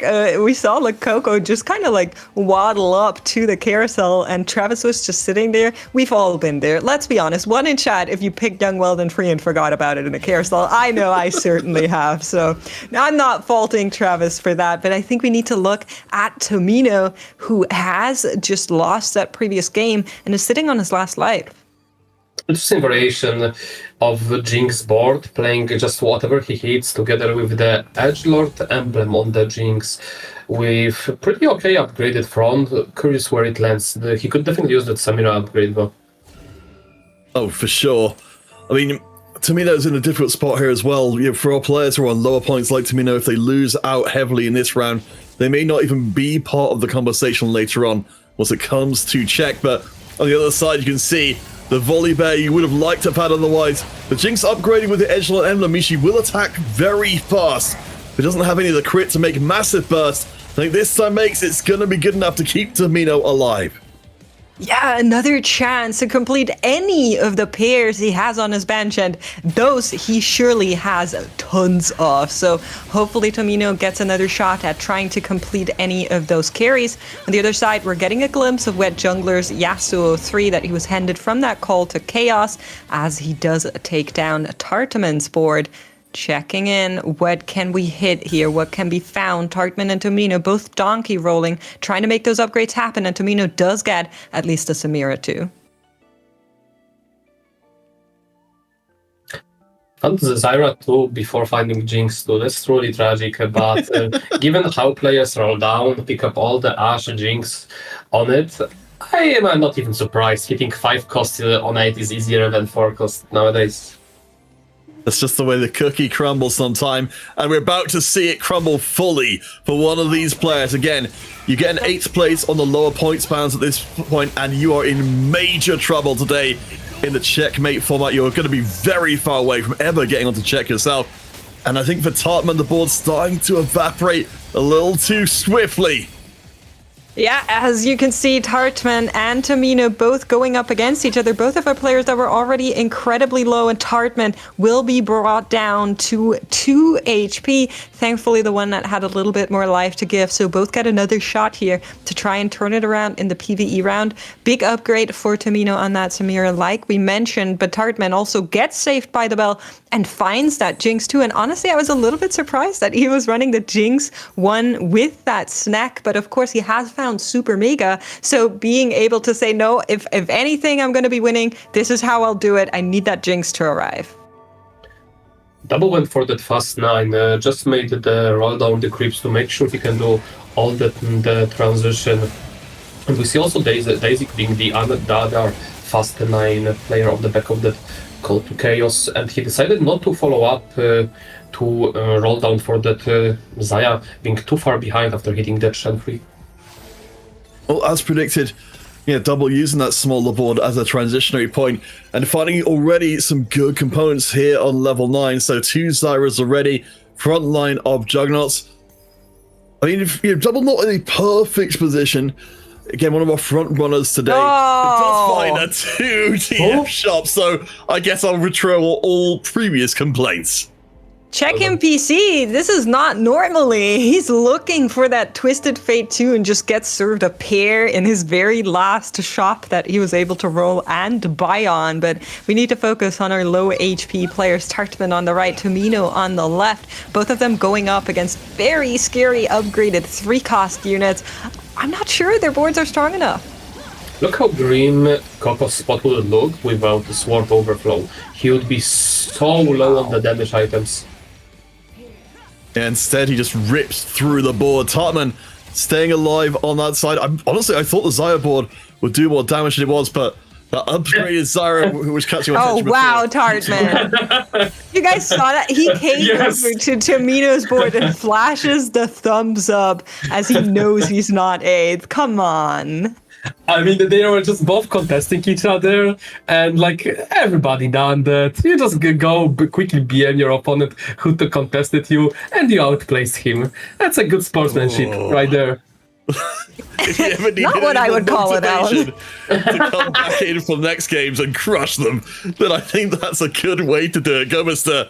We're checking in with here, has actually ended up sticking with the Volibear item carry from before and finding more items for the Ashe. So that's a lot of punch on the right-hand side of the board. But against Travis, you're going to have to chew through everybody before hitting the primary carry. Yeah, the Malzahar is absolutely untouched in that back corner, and that will be the storyline for Travis's board. As long as he can buy time for the Malzahar, he's going to be being chilling, but another elimination does come in. This time around, I don't think we'll see the flashed thumbs up here, as we do have Tartman in 7th place. Both of these players were sitting on 8 points, so they will need a couple more rounds to try and make check. Keep in mind, it is about Double 61 and Travis who are in a position to reach the mythical 20 checkmate mark. Every point that gets, every player who finishes low in this lobby who isn't double and Travis makes it that much more likely they'll pick up the 1st or 2nd place they need to activate check and try and speed run the format. Still though, we've got players still picking up upgrades even if the most of the golden lobby has been spent. Only Lococo up towards the top has got really anything left in the tank at all. Basic finding that Zaya free eventually quite late, because like usually you want to see that Zaya Shen at the start of the stage 4, and it's just like hitting so late on tempo, not being able to find the final cupboard with either Seraph in TF, which is usually the case. Carousel comes, lock in, Travis. Young, wild, and free, but it's all fawns. Oh, wowee. Still not moving, though. Travis! There we go. Travis!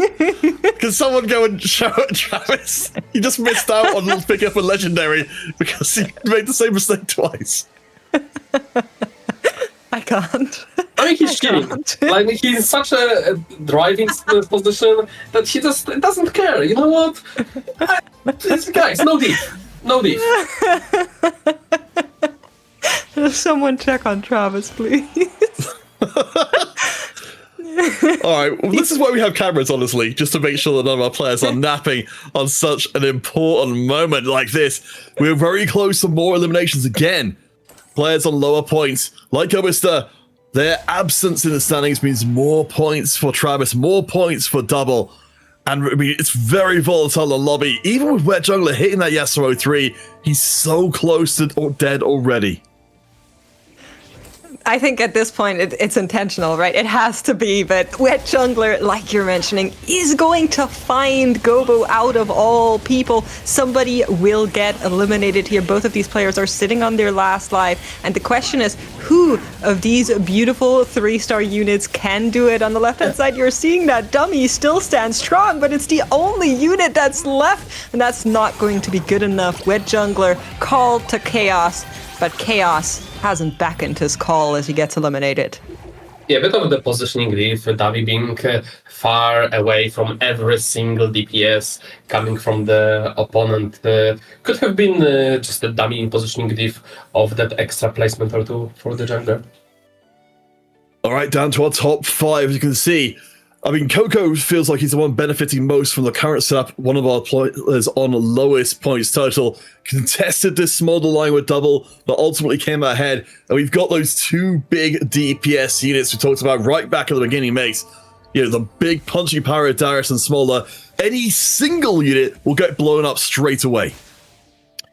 Yeah, we are looking slowly how the lobby unfolds, and it looks like Double and Travis are like 1st and 2nd, and those are the players that needed to go 1st or 2nd to get to the checkmate point. Yep, like we've been saying, that's exactly the position that they are in and want to be. And Travis does take a loss here. Gobo hanging in there. On the other side, though, Dasik gets eliminated. That's another player that is taken out. Another step closer for our 13-point players towards reaching what you just called out, Alan. They're going to be getting there eventually, it looks like.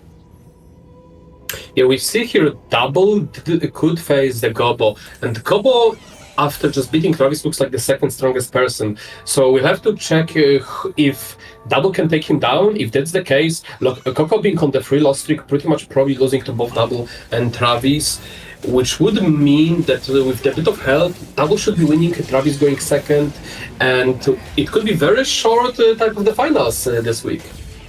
I mean, it's an absolutely ideal situation where you've got, at least 4 Double and Travis, for them both to be in check coming to the next game. Makes it much harder to stop both of them from winning the game. And you just have to leave it in the hands of fate, as Double seems to be blessed by fate today. The Lee Sin arrives, the Twisted Fate arrives, everything working according to plan, Manx.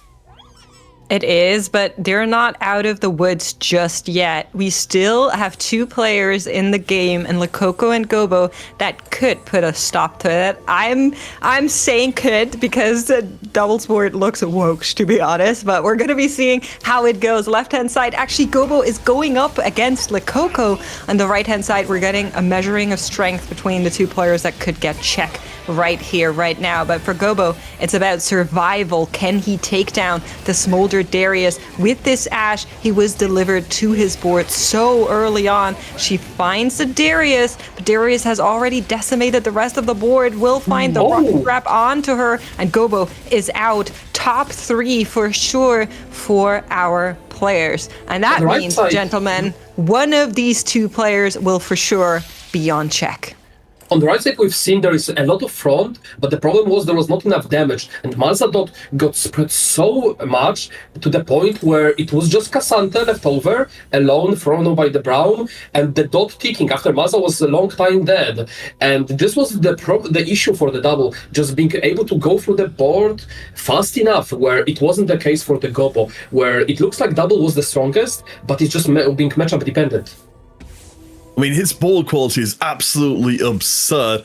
This time, I want to keep a close eye on the Darius, because next thing I've been noticing is we've got the rocket grab in place for Darius. So more than a few times, he's been able to grab these backline carries out and delete them early into the fight. It looks like in this case, though, that's not going to remotely happen. The overwhelming power of Double 61 just ripped through Coco. Yeah, I mean, what a board to do it with. Double says, why should only one of us make check if truly we could both make check? I'll put Lakoko on his last live, one more round that could just solidify this standing. And of course, Double and Travis are kind of hoping that they're the only one that make check truly, to be honest, because then they would be the only ones to end this tournament in potentially 4 games, but we're getting ahead of ourselves. Lakoko does have some gold, but not really any upgrades to roll for that would make a difference here. No, and it's really difficult with this board because you're so very focused. We can see the board side switching, for where the Smolder and the Darius hit is absolutely crucial. I think ideally you want to be getting rid of some of these high value units with all that confined damage, because if you don't, you're in a lot of trouble. In this case, it will go all onto the Jarvan, but again, Alan, this is a smaller board that has to chew through the entirety of the opposing board to get to the carry. Right side, the Coco's board pretty much reached its cap. It's too hard to go through so much frontline usually for the Darius, especially on double defensive item. And on the left side, we have Double fighting against Travis. Did get a bit better positioning this time, but Dot was sticking not fast enough and will be able to take the revenge on the Travis. And on the right side, Coco goes down. Yes, he goes down. The Smolder was eliminated. The Darius left standing as sole unit, sole fighter, and that locks it in. Ladies and gentlemen, Double 61 and Travis are going to be reaching check after this game. That means one more win, and they could be the new EMEA regional champion. Such a dominant performance from both of those throughout the weekend. Yeah, it's been amazing. Travis has been really impressing. It's worth noting, again, we've got to see such different circumstances. Travis, who is, of course, locked in for the crown, this set will be his first time going there. And, of course, he's never been regional champion. Double 61, champion right back at the beginning of competitive TFT in EMEA, champion at the beginning of the Rising Legends era, and perhaps champion at the beginning of the TFT Pro Circuit era as well. He has just been a force of nature, and let's see what happens when they face each other. This is like an excellent example of double that he shifts his gears, because throughout the weekend he was barely winning any lobbies, just steadily farming the points, making sure he can reach the final, and when it comes to the end, he knows how to cap the boards, he knows how to play the win out, and yeah, we'll see if he manages to finalize it. There is the elimination coming in. Travis taking out in second, and Double claiming the win is already gone. Not even in his camera anymore. He says, I got stuff to do. I got to get ready for my checkmate game. But to come back to what you're saying, Alan, as we say in Germany, a good horse only jumps as high as it needs to. And Double has shown time and time again that he knows exactly what that saying means, despite probably not speaking German. I think he spoke German in the way that counted there, which is on the conversions locking in the first place. As we said before, we can give this as a spoiler. We've now got 2 players on check, which means we could be looking at a title-style, full-on 4-game run. It's not even that unreasonable anymore. Double 61, multi-time EMEA champion already. Travis, who's never tasted an EMEA championship for himself. Let's head over to the desk and get ourselves ready for Game 4. Not entirely sure why Makes is calling Double a horse when we all know he is the GOAT. And he's proving it yet again. 3 games in check, 4th final lobby of the 4 possible he could have reached across the major tournaments this set. And Travis is right up there as well, right? You think we've seen players who win the first big cup of the set and then maybe relax a little bit too much and don't come into regionals on top form. That has not been the case for Travis at all, Barry. Also dominating the field here in the game 3. Travis coming in with his Malzahar reroll Crystal variant. He had the potential to just play a standard Crystal Gambit game, but opted to stay and reroll for this Malzahar. Really did hit on the Radiant coming through. That was a big factor for sure. But showing that he can really pilot almost any line across this weekend. And the 2 of them now, it used to be fairly common, Panda, that we'd see Checkmate finish in 4 games with the points threshold. We used to have 80 and now it's 20. But both of them in the position to end it in 4, they clearly are just a level above the rest of the field. And maybe it's a good thing, right, to have both of these players on check. All the targets are not just on one player's back when it comes to entering this game 4. When it comes to, if you're playing a reroll line, you're playing something that can be contested or griefed to some extent. That griefing, it has to be divided now between both Double and Travis. I think they're both pretty happy with this outcome, joining that check position in unison, really. The big thing I want to talk about with this last game, though, Barry, is the fact that we saw 6 item augments coming in on 4-2 with the prismatic item augment selection. A lot of belt overflows, a lot of sword overflows as well. Really showcasing in this meta how important it is to have enough items to make all of your carries relevant. I think only really Ashe is the comp that is that one hyper carry, but most of the time you have Volibear having a lot more importance. You have the fast 9 lines that have multiple 5 costs also being relevant. Yeah, there's a lot of these frontliners that can, these kind of brawler type units, the likes of Lee Sin, the likes of Braum, that you can run standard tank items, you can look for mana items even on the likes of Braum, or you can just throw these AD items on top of them and get a 3rd or 4th carry for your composition. We saw the likes of Tamino going for the sword overflow, but just really lacking any frontline items, so it does show the importance of it having a nice mix, but we saw more players in this lobby, Panda, leaning towards this just playing around Jinx and trying to make it work. And we've seen Tamino now back-to-back attempt this like level 8 rolling to try stabilize. But when you have players that are just on that clear fast 9 direction or on clear reroll lines, it feels like it's just far too difficult to stabilize. Especially these unusual spikes with like what jungler hitting Yasuo 3 on 4-2 from the Cult of Chaos. He was suddenly pretty strong for at least a few rounds in stage 4 exactly. And even Dasik, who was playing the Xayah reroll, did not hit the Xayah 3 until very, very late for what when a 2-cost reroll should be hitting. I think it wasn't until like mid-stage 5 when he hit the Xayah 3, but he had the Shen 3 pretty early on, and he had a lot of stability still in stage 4, so that really did tax Tartman and Tomino, who were in the bottom of the lobby in that last round and are also in the bottom of the total standing with only 9 and 10 points. Double and Travis, though, both players in check, a lot of targets on their back coming this game 4. Yeah, we do see them right at the top, just running away with it really at the moment. And I think you mentioned how it's better for each of them, almost that they can't be solo target griefed. They also can't be griefed by the other player potentially needing just 1 point. So let's say Travis hadn't got into check here and needed a point in the next game. His sole purpose could be to just completely target double. Now they're essentially going to just play their own games. Of course, they'll try hold the odd unit, but it does kind of give them both more of a free hit at just trying to get over the line. And even for the rest of the competitors, no one's in a position that they can just ignore this next game and only play on griefing duties. The next few players in the standings are on 13 points. They obviously want to get into check in this game, ideally, so they need to fight for a second or a first to make it there. They can't really sacrifice Econ to hold Ashes, to hold reroll units, to try and stop Double and Travis. And the players even lower than that, well, I mean, they're even further away from reaching 20. They have a lot of their own game plans to execute, and they have to put kind of all of their effort into being more selfish. So it's a really good position actually for both Double and Travis. I think the way it's shaken up with the meta standpoint of how Checkmate works in the format really does favor these two players for making it this early on to check. And Double has early answered my question when I talked about him being historically a player that can play for these win-out compositions. However, this set, that was not the case at all. Across TPCs, he was Mr. Consistent, just reliable. But he's turned up to final day, he's already locked in for that crowd as everyone is here, and he's just went, okay, I'm still double 61, I'm still the guy that could assemble the Exodia boards time and time again. So, it's good to see that we've got a player that is undoubtedly the greatest that EMEA has produced, and then a challenger who is a player that's been around in competitive for such a long time but hasn't had the high in Travis here. So in terms of a showdown, representing almost 2 different eras, very exciting. And Travis does have the clutch factor. He's a 3-time LAN winner, won 2 Polish championships, won the Meet at Rift LAN as well in Poland. I believe it was Magic and Mayhem in set 12.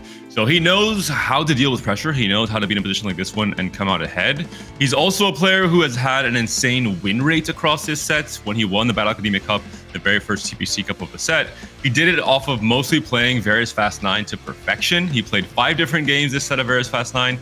He won 4 of them, 80% win rates. So this is maybe the scariest player when you're asking him to get a win, to try and win it all, and that's going to be Travis. So curious to see what he commits to. I think Varus obviously no longer really the fast line meta. We've seen a lot of Ash from him. We've seen Sun reroll today compared to yesterday. I think he only played 1 reroll game the entire set, or the entire weekend, which was Malzahar reroll. And today he's already played both Katarina and Malzahar to make it to this position. I assume no more reroll. Now that you have to play for a win, it's going to be much harder because you can get contested. It's just not going to work out. Yeah, assume that both these players will be either going for Crystal or just the Fast 9 high econ augment line. So definitely feels like the rerolls are maybe done for both of them now. But as you've said, with them both being in check, with the rest of the lobby essentially just being so far behind, they can't really sacrifice their own tournament. And you still want to finish as high as possible. If you're a player in the middle of the pack right now, you're thinking, I want to finish 3rd, I want to get right up there. So it's a weird spot where essentially they might just be able to play the same as they have all day. And as we do come in here, we do see, for anybody just joining us, this is our top 8. 8 of the 9 players that will be representing us at the crown. But we're at that all-important point of the regional finals where 2 players do have the potential to win now. And we are finally getting into game, so casters, take it away. All right, thank you so much, Barry and Panda. This could be the last game here in KO Coliseum of the EMEA Regionals. We could well be crowning a champion for the first time or for the 3rd time. Everybody else in the lobby needs to do what they can to avoid that from happening or just better their position.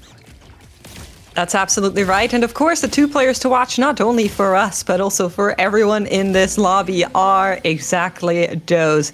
Double and Travis. What kind of start are they getting? Can they get any conditionals going? Do they maybe get into a comp that'll be harder to grieve, that they can be a little bit safer on? Ellen, you made a great point earlier saying, if you are going for a reroll comp, if you're on check, you're kind of like opening yourself up a little bit more to vulnerability. So I'm curious to see what our player is going to be doing, and Double finds them off too. Alan, I believe it happened. You muted. No, it's such a good day. Like I don't know. It can't go worse. I did everything wrong that could have gone wrong. I don't know. I'm sorry. Yeah, That's right. It's okay, Alan. We all get one. Just say it again. It clicked. I know. I'm cursed today, so Travis can win. It's happening. It's sacrifice. This is yeah. I am just the lamp here, you know. Double could be goat, could be horse. I could be lamb, but Oh, we got a whole petting zoo. yeah, on my stand-up. Yep, you're right. But let's get back to the game. So we were talking about what kind of avenues can they find where they're a little bit less vulnerable to maybe other players holding their units. Yeah, I was about to say that we cannot call Double or Travis weak. They are not weaklings, and they are certainly not vulnerable. The extra resources that comes off Brown could allow them to go for some fast 9 or just towards the Crystal Gambit kind of the composition, but we know that some of the players that are looking for the final checkmate points might lean towards that as well. So Crystal Gambit, potentially a bait, potentially a win out. I'm very curious. I don't think Double will lean towards that. He might, but I think Travis could.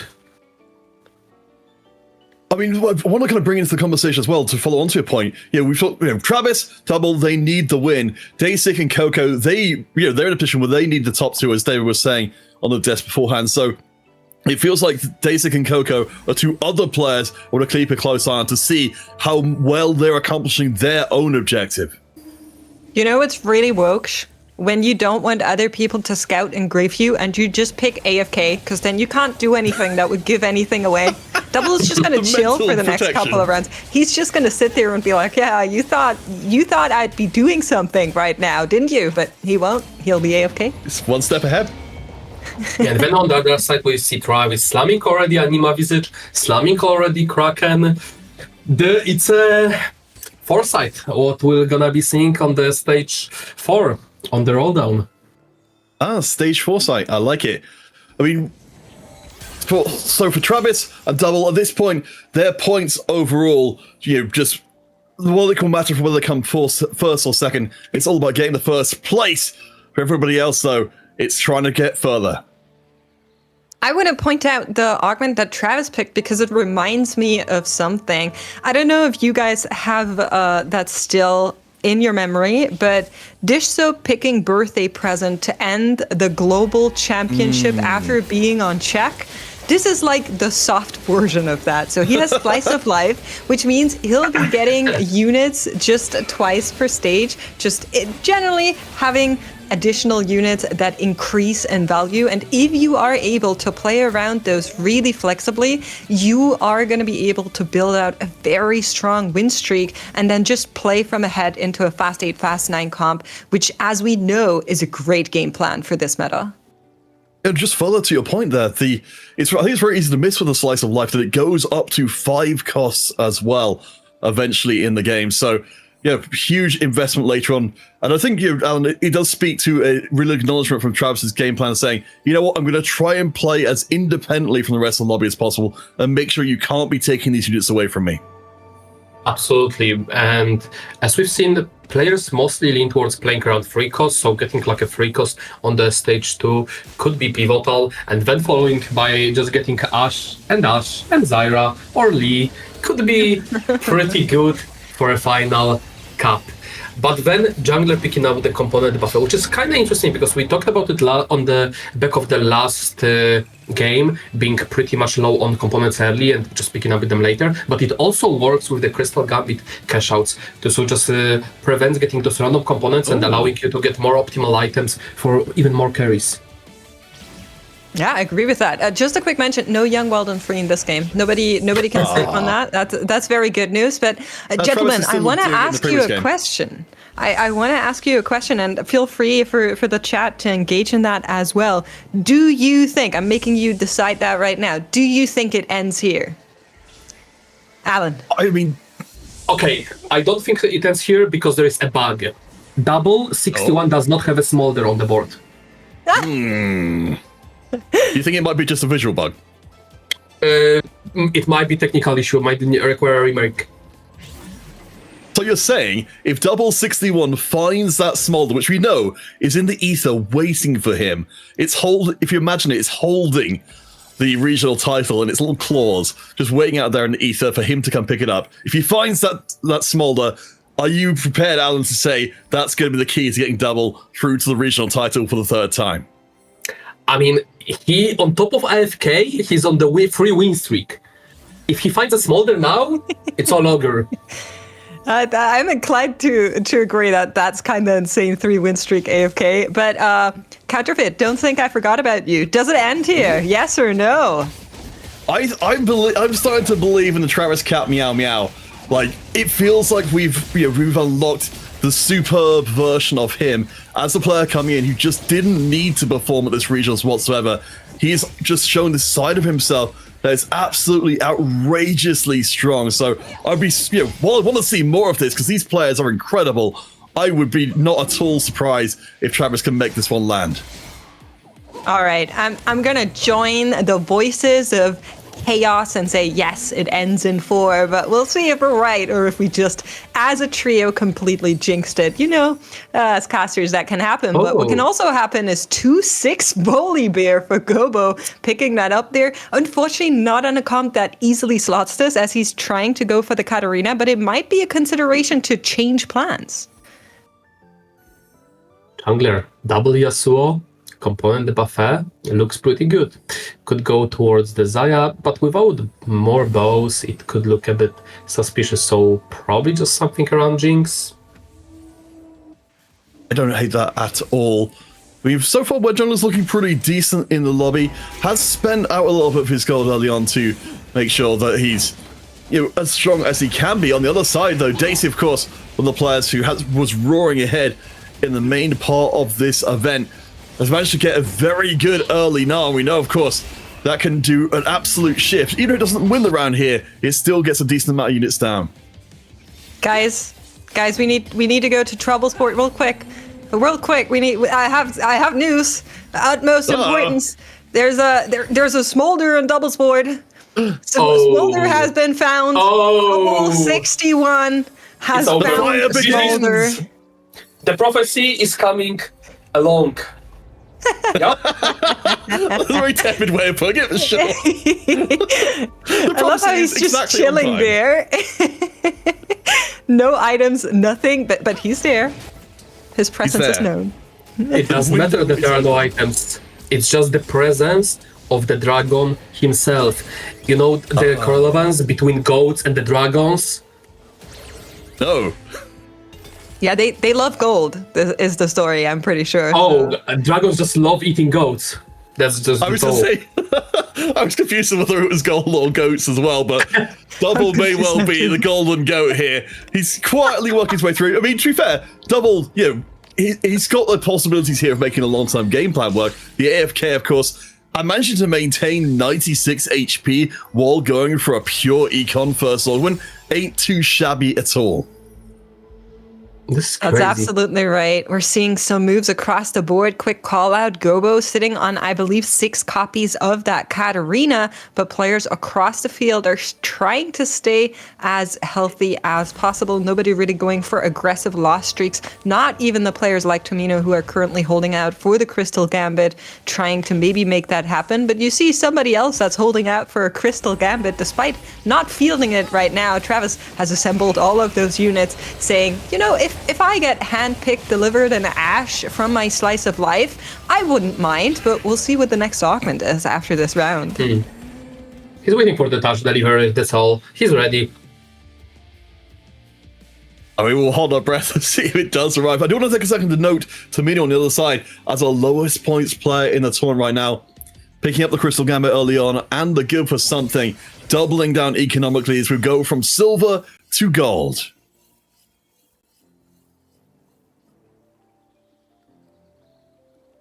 Trying to see what everybody else is picking. Travis picking up an artifact that could be transformational. Tart also going to be going there. Players trying to stay open, scout what everybody else is on. Tomino taking his time. Great save from Double, getting one of the best golden combat arguments. That was second save, just with that giga sustain for the whole board. I would be surprised if Double just doesn't opt for fast 8, fast 9 type of the comp, especially with such a combat argument. Yeah, great force multiplier. But I did want to touch back on what you were saying before, makes as we hopefully get a chance to check in on what Tartman and Travis have got artifact-wise, because say we know the power differential between some of these is absolutely massive. It absolutely is. Like you're saying, we're going to be hearing from our observers. Actually, Travis picked up Silvermere, and I believe on Tartman I'm seeing a gold collector. We'll need to confirm that, though, as both of these are not necessarily what you would have been looking for, I'm pretty sure. Silvermere probably indicates just playing towards the Lee. A really good addition, like with the so much AD on top of the other stats. He can throw quite a punch towards the back lane. If you have the good angle, he can just one-shot the back laner. Oh yeah, I mean, he's an absolute menace later on. I suppose it's a bit of a throwback to when we were seeing it use another melee character before, but Tartman with the gold collector here. I mean, we've got a really good item set for our Xayah Bastion board so far, so should be able to scoop up a decent amount of gold. Tamino over here has also got an artifact of his own, trying to do a wet jungler and use the gangplank to farm up as much as he can.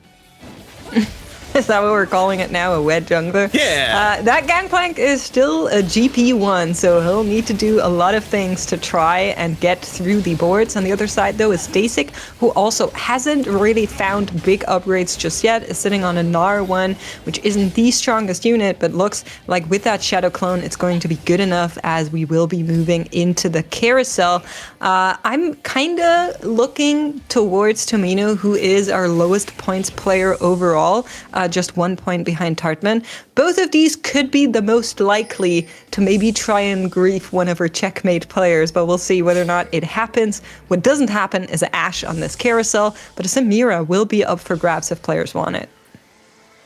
I think that's a point of the conversation that's worth having for sure, in that, we've got players who are on check who want to win, we've got players who could make check who really need to win as well. And then we've got players who are much lower, where if it starts to look like things are going against them and they're headed for a 6th, 7th, or 8th place, they've really got very little to lose in doing a small amount to try and extend this game any further. Remember, again, for anyone who came in late, Travis and Double, if either of them win this lobby, they will immediately become EMEA champion and this tournament will end. I mean, after looking at the overlay during the carousel, I've seen one common thing. We have at least 6 players angling towards the AD/TF type of the boards. So it'll be a pure lottery, whoever gets the Jinx, Ashe, or the TF. Yeah, we are getting there slowly but surely. We're not entirely just there yet. Players are currently sitting mostly on level 7. Gobo and Dasik on level 6 still. That's going to be somewhat longer before those big roll downs will come in, but I'm kind of stressed out a little bit apprehensively, as we'll probably have like 4 players rolling at the same time trying to hit those units. Okay, so the one person that will be not partaking in this lottery is Double. We see him at giga econ, holding back already the Bastion units, clearly slamming items for the Seraphine. This will be TF Seraphine, the final board cap for Double Fast 9. We've got to have that in front of our minds, checking again and again whether this is the game that Travis and Double 61 have got the capacity to win out overall. I really like, again, a reflection of what we've been seeing across all the days. Makes seeing a transitionary board coming in to make sure that Double stays up as long as possible while getting to that late game board. Yeah, and I think that's just a great awareness from Double. Of course, it is partially guided by what you're getting from the game, so it's not that you can go in, you're like, oh, I'm going to be playing AP, but if the option arrives and most of the players in your lobby are going to be going on that AD flex, trying to contest for the same unit, saying, I'm actually confident on this AP line, I'm confident that I'm going to be able to go into the high level max cap, which is exactly what we're always seeing seeing double on, right? If you were to describe this player in a way, it would be exactly that. So I am very, very excited to see him here with this chance, as Alan was mentioning, incredibly rich, incredibly healthy, and very, very close to making that whole thing come together. Granted, if the rolls are there. Travis barely missing on the 5 streak, but Zaya 1 with 1 item can only carry that much. She falls underneath the Katarina 3 items right there. Oh, for sure. And as we check in with Tamino again on the lowest HP total in the whole lobby by a considerable margin. We have got the Ashe in place. We've got 3 items. Admittedly, one of them is a Gambler's Blade.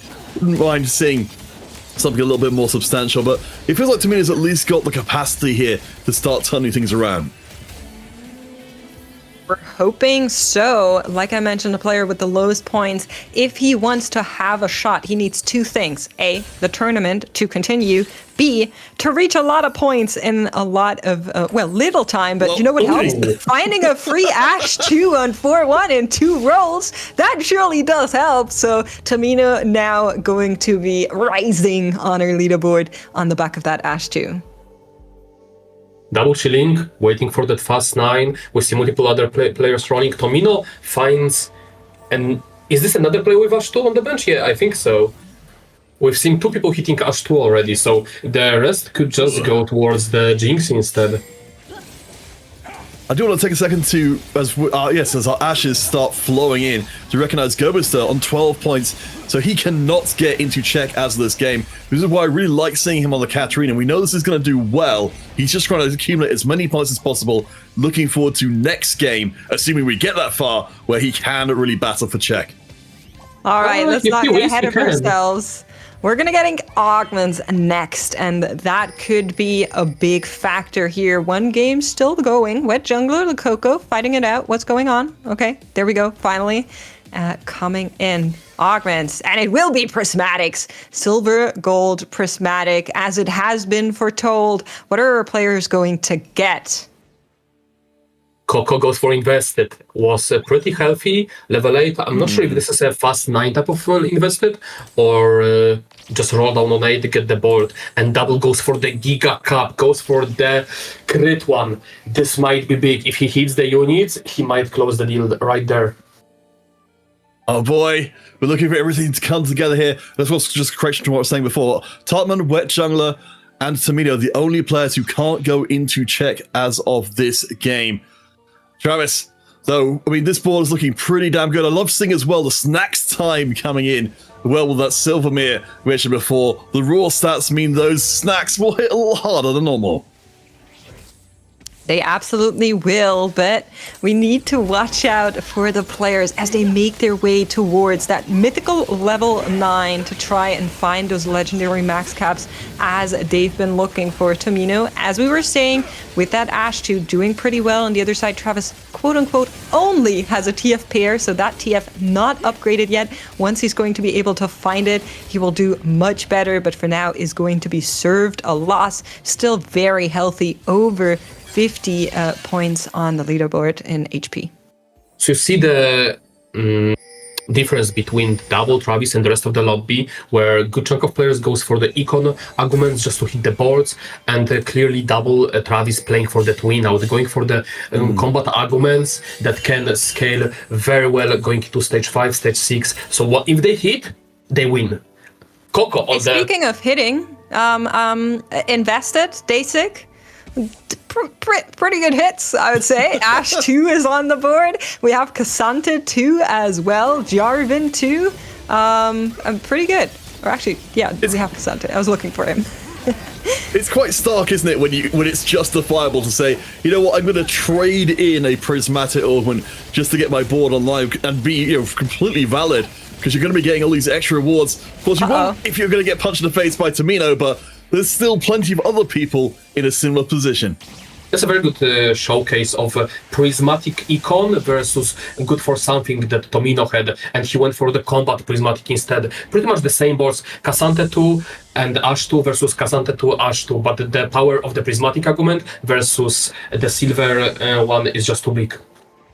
Biggest storyline, no Seraphine in this carousel that Double could be able to snack despite having priority here. Instead, will need to make do with grabbing that cloak there from the carousel. We're going to be seeing what he can find as he is dropping lower and lower in HP. 17 is what he still has to give. Can he make this turn? And we're going to be watching right now as he goes to 9 and starts rolling. This feels like the environment that Double 61 is here for. Tamino going by to wish him good luck on his transition.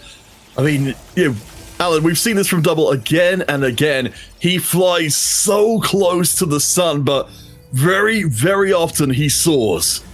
No TF. Finds the Seraphine, but really poor roll down. No Brown, no TF, no Seraphine too.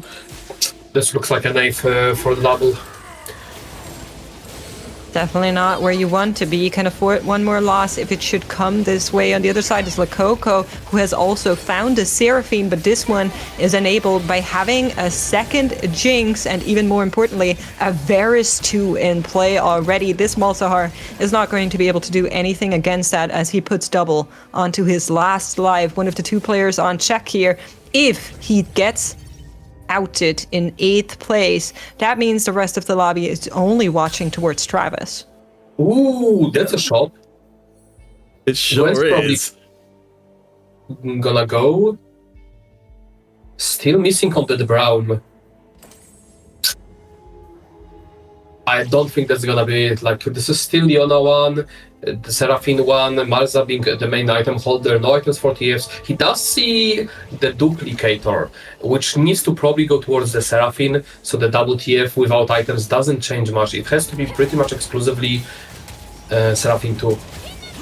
Yeah, this shop is good, but not what you were hoping for Double.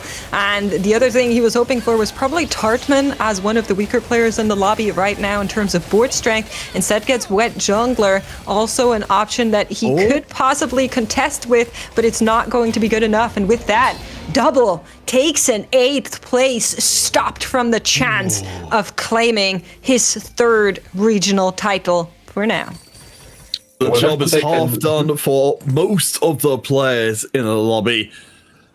I wonder at this point, I mean, Travis is in a good spot. He's got an absolute ton of money in the bank, and he's had this twist of fate for a little while as well. So, between the 2 players, I'm certainly more optimistic about Travis's chances.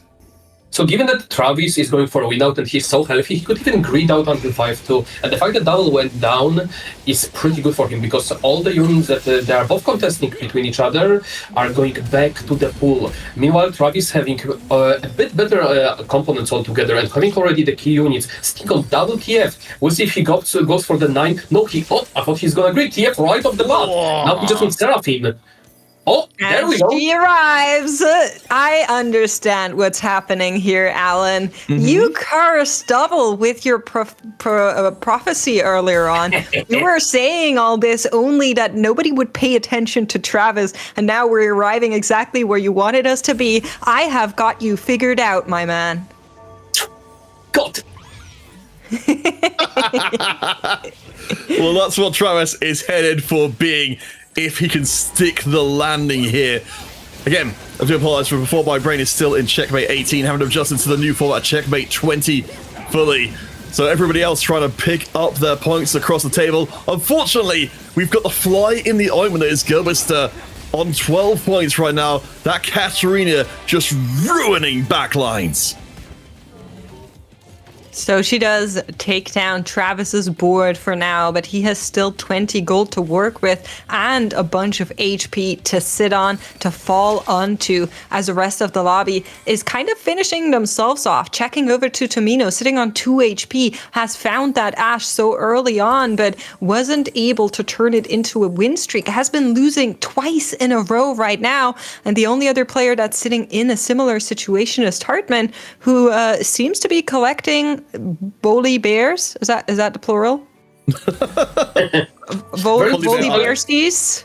Boli buy? On one thing on the Tomino side, because this is an unusual case. Usually the premium item Manazane goes to the Brown, and this is a Brown with Prowler Claw, Brown 2, and not putting it on him might actually cost Tomino a game here.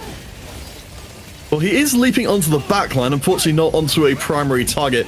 But it looks like the rest of the board is going to be good enough to keep Tamino up and live. The spread damage, and Braum eventually finds the target he was looking for. So Tamino's alive, but Tarman on the other side, not the same story. Yes, he is going to find elimination station for now. Still far away from that 20 checkpoint. Is going to be inching closer, putting himself in a position where maybe in game number 6, he could win it if it hasn't ended until then, which sounds insane, but stranger things have happened in the past. Looking over to Lakoko, one of the players that's on spoiler, last life, 6 HP, and a dream, is holding the Seraphines, is holding the Browns. Travis looks at his board and goes, I want what you're having. Can he free it up? Can I play with your toys, please? Can you go away? Mom said you have to share. Over the left-hand side as Coco fights on the right. I think Tamino could be in major trouble. That's a Katarina without items as she jumps into the backline. Would have killed off the Ashe, but a switch of perspective means that Tamino will be able to stay alive as Double takes the hit. Coco on the right, similar story. The Jinx doing work, and the board being cleared by the Seraphim as well. You will see the Shojin Braum in action once again. The pretty much person that show us the tech, and the only person that has been utilizing it so far to the great success, Lakoko. Looking at the carousel here, finds the Star Guardian emblem, but Travis picks up a Bastion emblem from this carousel. I keep looking at the lower third and Goboster's Katarina. Can we quickly check Gobo's board? I need to see what's going on there. Did she not get items? She's just chilling? Okay. No, she didn't have the items last time round. That's some handshake business. Don't worry about it. Look next door. You cannot see anything here, but for Travis, this is big news. Again, he's the only player left in check in the lobby, potentially in line to become regional champion as of this game. That Bastion emblem is huge, massively enables another unit. In this case, that unit is Yone.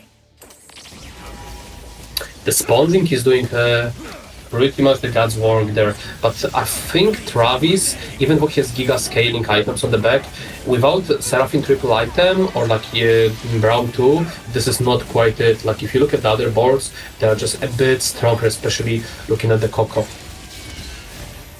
Is it good enough is the question. Jinx only unit alive, but the ult from the Yuumi does not come through for Lakoko's fortunes as he hangs in there. Tamino out in 5th. Top 4. Travis still alive in the tournament. Units freed up as he finds more and more upgrades. There's a component in item mine from the TF. That's pretty good. I assume so. Okay. Yeah, I mean, this is going to be... We've got Void Staff. You're talking about being able to itemize the backline a little bit more. Not fully ideal, but Crown Guard, again, raw stats. Coco, one of our players who can reach 20 as of this game. If he makes it to top 2, that possibility might be about to end right here and now. Viewers might be surprised why Crown Guard on the back. After it disappears, it grants a good amount of the AP, so scaling both Seraphine and Zyra. Is it good enough, though? Has to be the question as the backline just annihilated on the side of Travis. Does TF clutch it up? It looks like he might be able to do it. And yes, he will eventually take down Lakoko. The washing machine rolls again for Travis as he claws his way into the top 3. Braum is back to the pool, baby. Yeah, that's going to be huge. Some of it, when Jungler is holding 2. The defense everyone wants some Braum to make friends with. The Seraphim defense. Like for Gobo and for Wet Jungler, they're both on 10 and 12 points respectively. We'll see if Gobo can take this one any further, maybe sneak out the first place and deny Travis at the same time. Something that's worth highlighting is probably that no one can reach, besides Gobo, and more a fresh checkmate. Everybody who had a window 2 went pretty much 4 or below. Well, round 2 has been found. Not for Travis, though. What do you mean? Also getting There is more. round 2. Well, he also has it. Okay, come on. Come on. Everybody gets a Braum, I see. Did you not All check right. under your seat, Mix?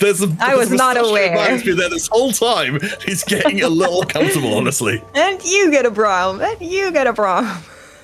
Let's see how it goes. All of these players still have a little bit more lives to give, but we're going to be getting a measuring of strength between Gobo and Travis for now.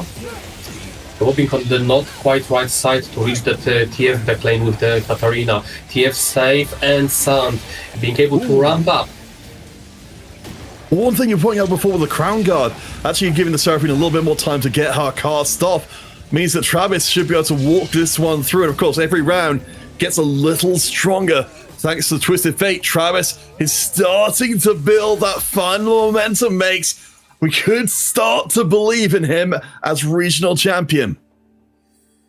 I am not going to do any of that until I actually see this game. You will not catch me caster cursing this player. Travis is one of the well-known players in EMEA, the entire region. Always, with a lot of opinionated statements. But the one thing he has that not many other players have is the quality to back it up. And you're watching it in full motion as he goes up against Wet Jungler. Wet Jungler with the Samira, a little bit of a different game plan in comparison to what we've been seeing most of this tournament. But if the Samira finds the backline, that might just be good enough. Instead, she is absolutely cleaned off the plate here, and Travis finds yet another win. If Travis is letting the thought slide into his mind that he might be actually the winner here, he took down Gobo's board, he took down our Jungler's board, all he needs to do is just a proper positioning. Boy, moments like this for a player, you can feel the weight of history bearing down on you and saying, this is my chance to get my name in as one of the very few players in the history of competitive EMEA TFT to have ever made it to be regional title winner. Go with the Wet Jungler. They're going to do everything they can to try and prevent that from happening. Gobo sitting on 15 HP. We can see that he has a little bit of gold to give as well, but not going to be able to reach 9 on the back of it. Trying to jiggle positioning here, trying to get that Katarina to find her way into the backline, make short process with the Samira. For now, she will reach the right-hand side, but the wrap might just be good unless she gets distracted. But yeah, beautifully done. Reaches her immediately. Oh, she dashes back out, but I think it's still going to be good enough, yeah. Yeah, we've been enough to be impressed by the Katarina all weekend. So Wet Jungler with the Edgelord board, unfortunately not quite able to match up when it comes face to face. We have a couple of emblems on this next carousel, but I don't think it's going to be anything quite as transformative as the Bastion we saw before. All right. What can Travis get here that other players have left open for him? A lot of good options on the AP side of things that he could use to make the Seraphine even stronger. Will be ending up with, I think it was a blue buff that he picked up there. Taking a look What at I think Gobo Travis might again. do, Goes he will 9. sit on this blue buff for the final fight to make sure he can spread items from both Zyra and Seraphine between each other and then slot in blue buff to maximize the sponging. So he'll make sure he will put it for the worst matchup, which is probably Gobuster, given that Wet Jungler is pretty much front to back, and against the Gobo, Katarina could do some wonky stuff. So let's track which side. So Katarina on the right-hand side this time round. We'll see if it's exactly as you said. The blue buff's still to be placed. Oh no, my apologies. Yes, up on the front line instead. So Braum going to be locking down the front for as long as is humanly possible. Travis on a 5-round win streak makes. And that Seraphine ult does come flying. There's just nothing you can do about it. Look at him smiling, flashing the thumbs up. He says, guys, I know you're watching. Why don't you call it already? As he takes down Gobuster with jungler sitting on the single HP. He leans back, chilling already, knowing that the path is basically inevitable. Just look at Travis's face right now. You can see that he's feeling this moment is his to take. Remember Lelouch, remember Kabixen, Polish regional champions before him. We're just one round away, perhaps. We're gonna be seeing that last round with jungler repositioning on a 5-loss streak, trying to maybe get his Amira Volibear to tag team onto something here, but I don't think it's going to be good enough. Travis, in what should be the last game of the day, the last game of this tournament, Seraphine Twisted Fate, the only of 2 players on Checkmate, running away with it.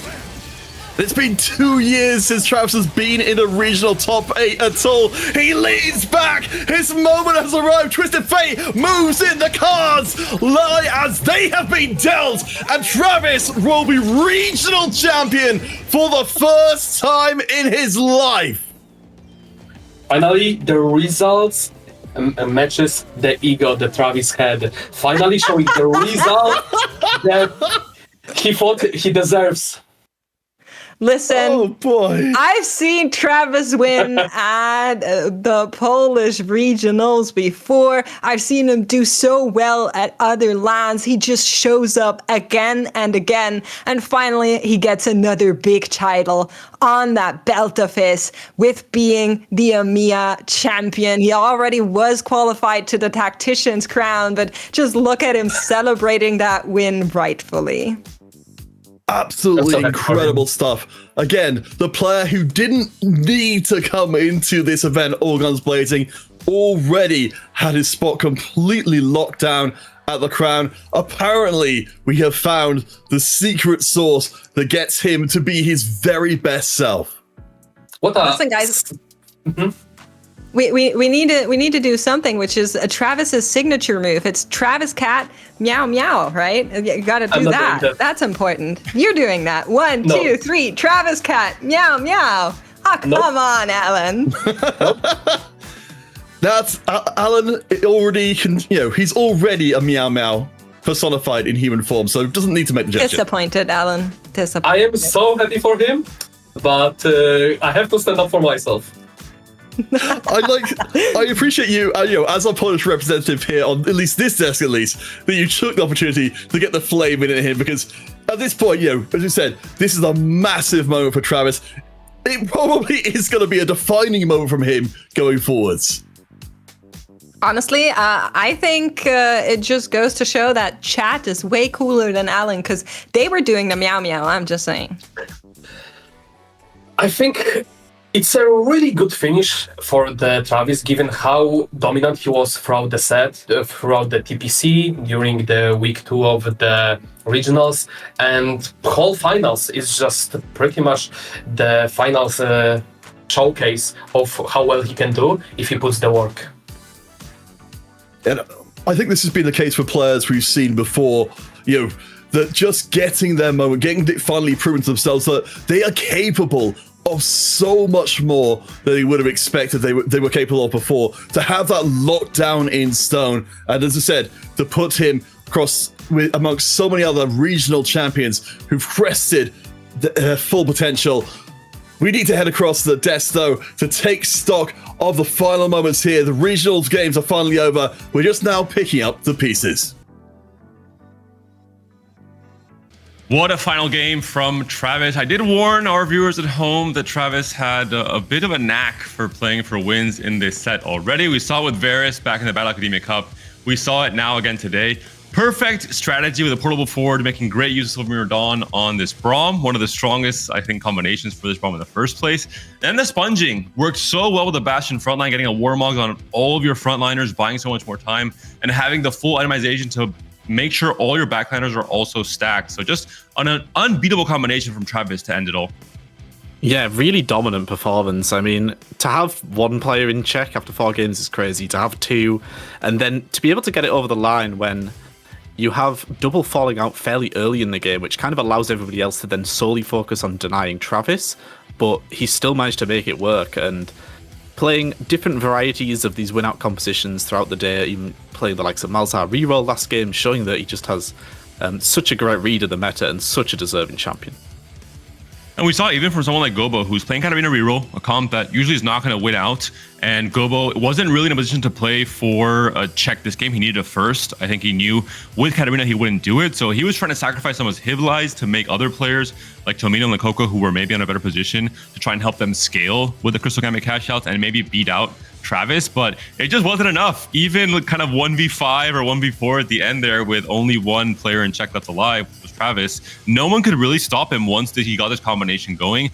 I think sponging especially was a really great pickup on 4-2. It perfectly complemented his current board and game plan, and it just goes to show again, Travis has a really good understanding of how to play for these fast 9 win-out comps in this set. He did it with Varus. We saw him all throughout this weekend with both Juggernaut and the Bastion legendary variations, doing really well, understanding what kind of augments, what kind of setups really favor this strategy, and executing to, I'm going to say it, perfection yet again in Travis's best ever competitive set playing TFT. Yeah, I mean, and Alan mentioned it on the cast, having the crown slot locked in fairly early.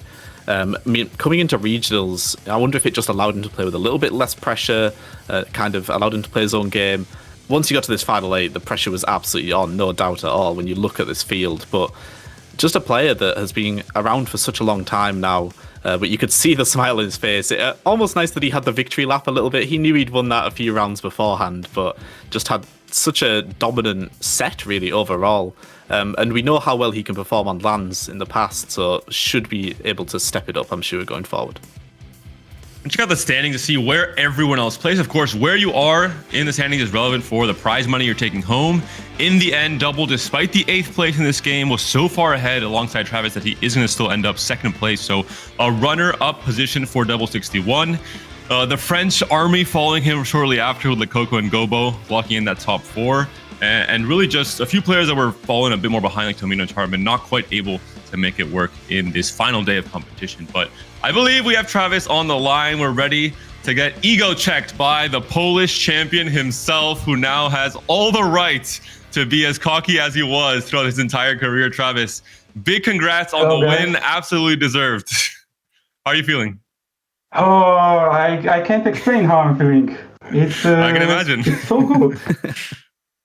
Yeah, I mean, just a crazy performance. Is just going into this set, your strongest set so far. Did having that qualification slot locked in for Crown early on allow you to play with a little bit more freedom coming into this regional finals? Kind of a little bit of the pressure was off, somewhat. Yeah, I think it helped. Day 2, I was kind of stressed, and my first 2 games showed I played really bad. I think I got really lucky with my 3rd and 4th game. The game was helping me lately, not gonna lie. But those I played well. And today I wasn't as stressed because I already have the word slot. I mean, I'm just gonna play my best, right? I had decent games. I know I'm good on this patch. I practiced a lot, so it worked out. And Travis, I want to contrast this set and your success this set, because I'm not exactly sure, obviously, from your personal perspective, how you felt. But last set, I felt for you and what you expected was a bit of a failure, considering the EWC prep you guys put in with Navi. That didn't quite work out. So you only ended up 22nd, I believe, in regional finals as well. You came into this set and that has completely switched. You dominated Battle Academy Cup. You were so good on various Fast 9 as well. You were really good this weekend as well. What changed? Is it just variance? Do you feel like you had a good read on all the patches this set? This set is like kind of similar to set 13, I feel like. Not in terms of the balance, but the mechanic is similar, and I like set 13, so I think the mechanic is like works for me very well. I started practicing much more. I practiced with Og a lot. I started doing a lot of VOD reviews compared to how many I was doing. And like overall, it just worked out this set for some reason. I'm not gonna lie and tell you that I know the exact reason why it worked out, but It did. I will say, judging from your social media posts after some tournaments in the past, maybe it was your time for it to finally work out for you and for you to finally have the success. And I'm really happy to hear that you're also working with other players and taking it more seriously. Do you feel the pro circuits and the introduction of more kind of stability in TFT has helped you be much more laser focused on improving and on your career? Yeah, for sure. Especially the first tournament, I feel like I'm better at the start of the set, although it might change, seeing as I won regionals. But start of set is more comfortable for me, and overall the format is nicer. You can play more scrims, you can actually focus, chill, do other stuff, and I was stressing a lot on ladder each set to just qualify. Yeah, I can imagine. I want to go through that last game.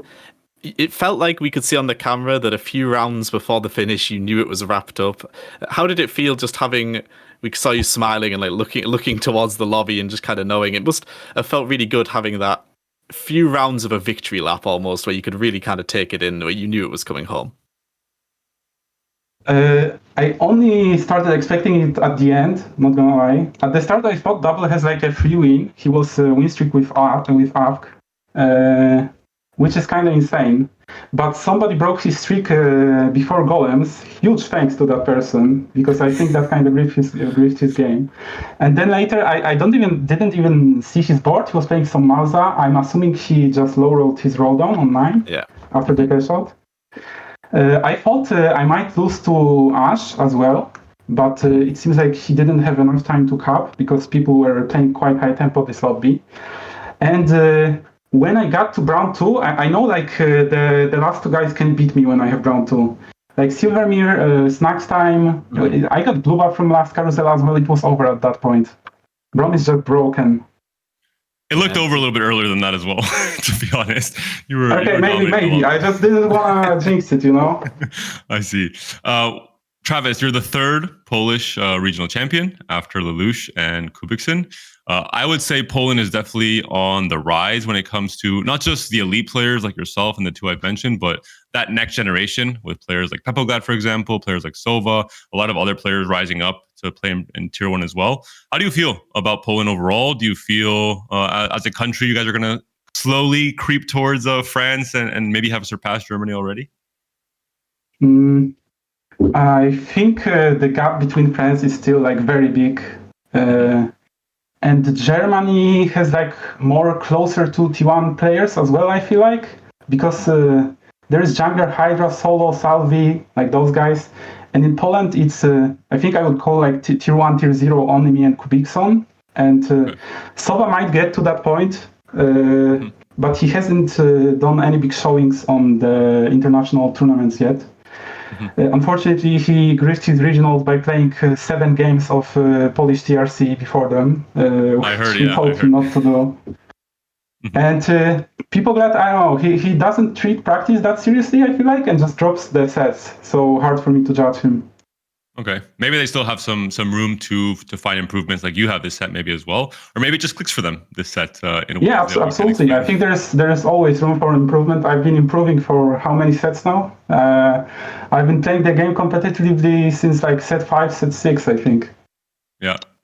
And coming into the crown, just looking at the players that have qualified alongside you, the top 8 today plus Bensak, how do you feel about EMEA's chances coming into this Tactician's crown? Because I think from the outside looking in, it feels like we've got maybe the strongest lineup that we've had in quite a while. I think our lineup is really good, yeah. I think Coco is like EU's best player.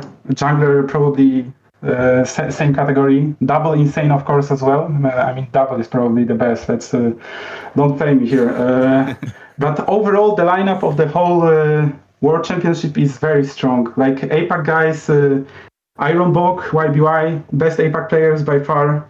I don't know the Chinese guys that much. I know Robin is a beast always. I know Marcel Fee is a beast. So we'll see. I think our chances are decent though. Also, you're gonna be finally playing at an even playing field because the ping is gonna be the same as an A. So that's exciting.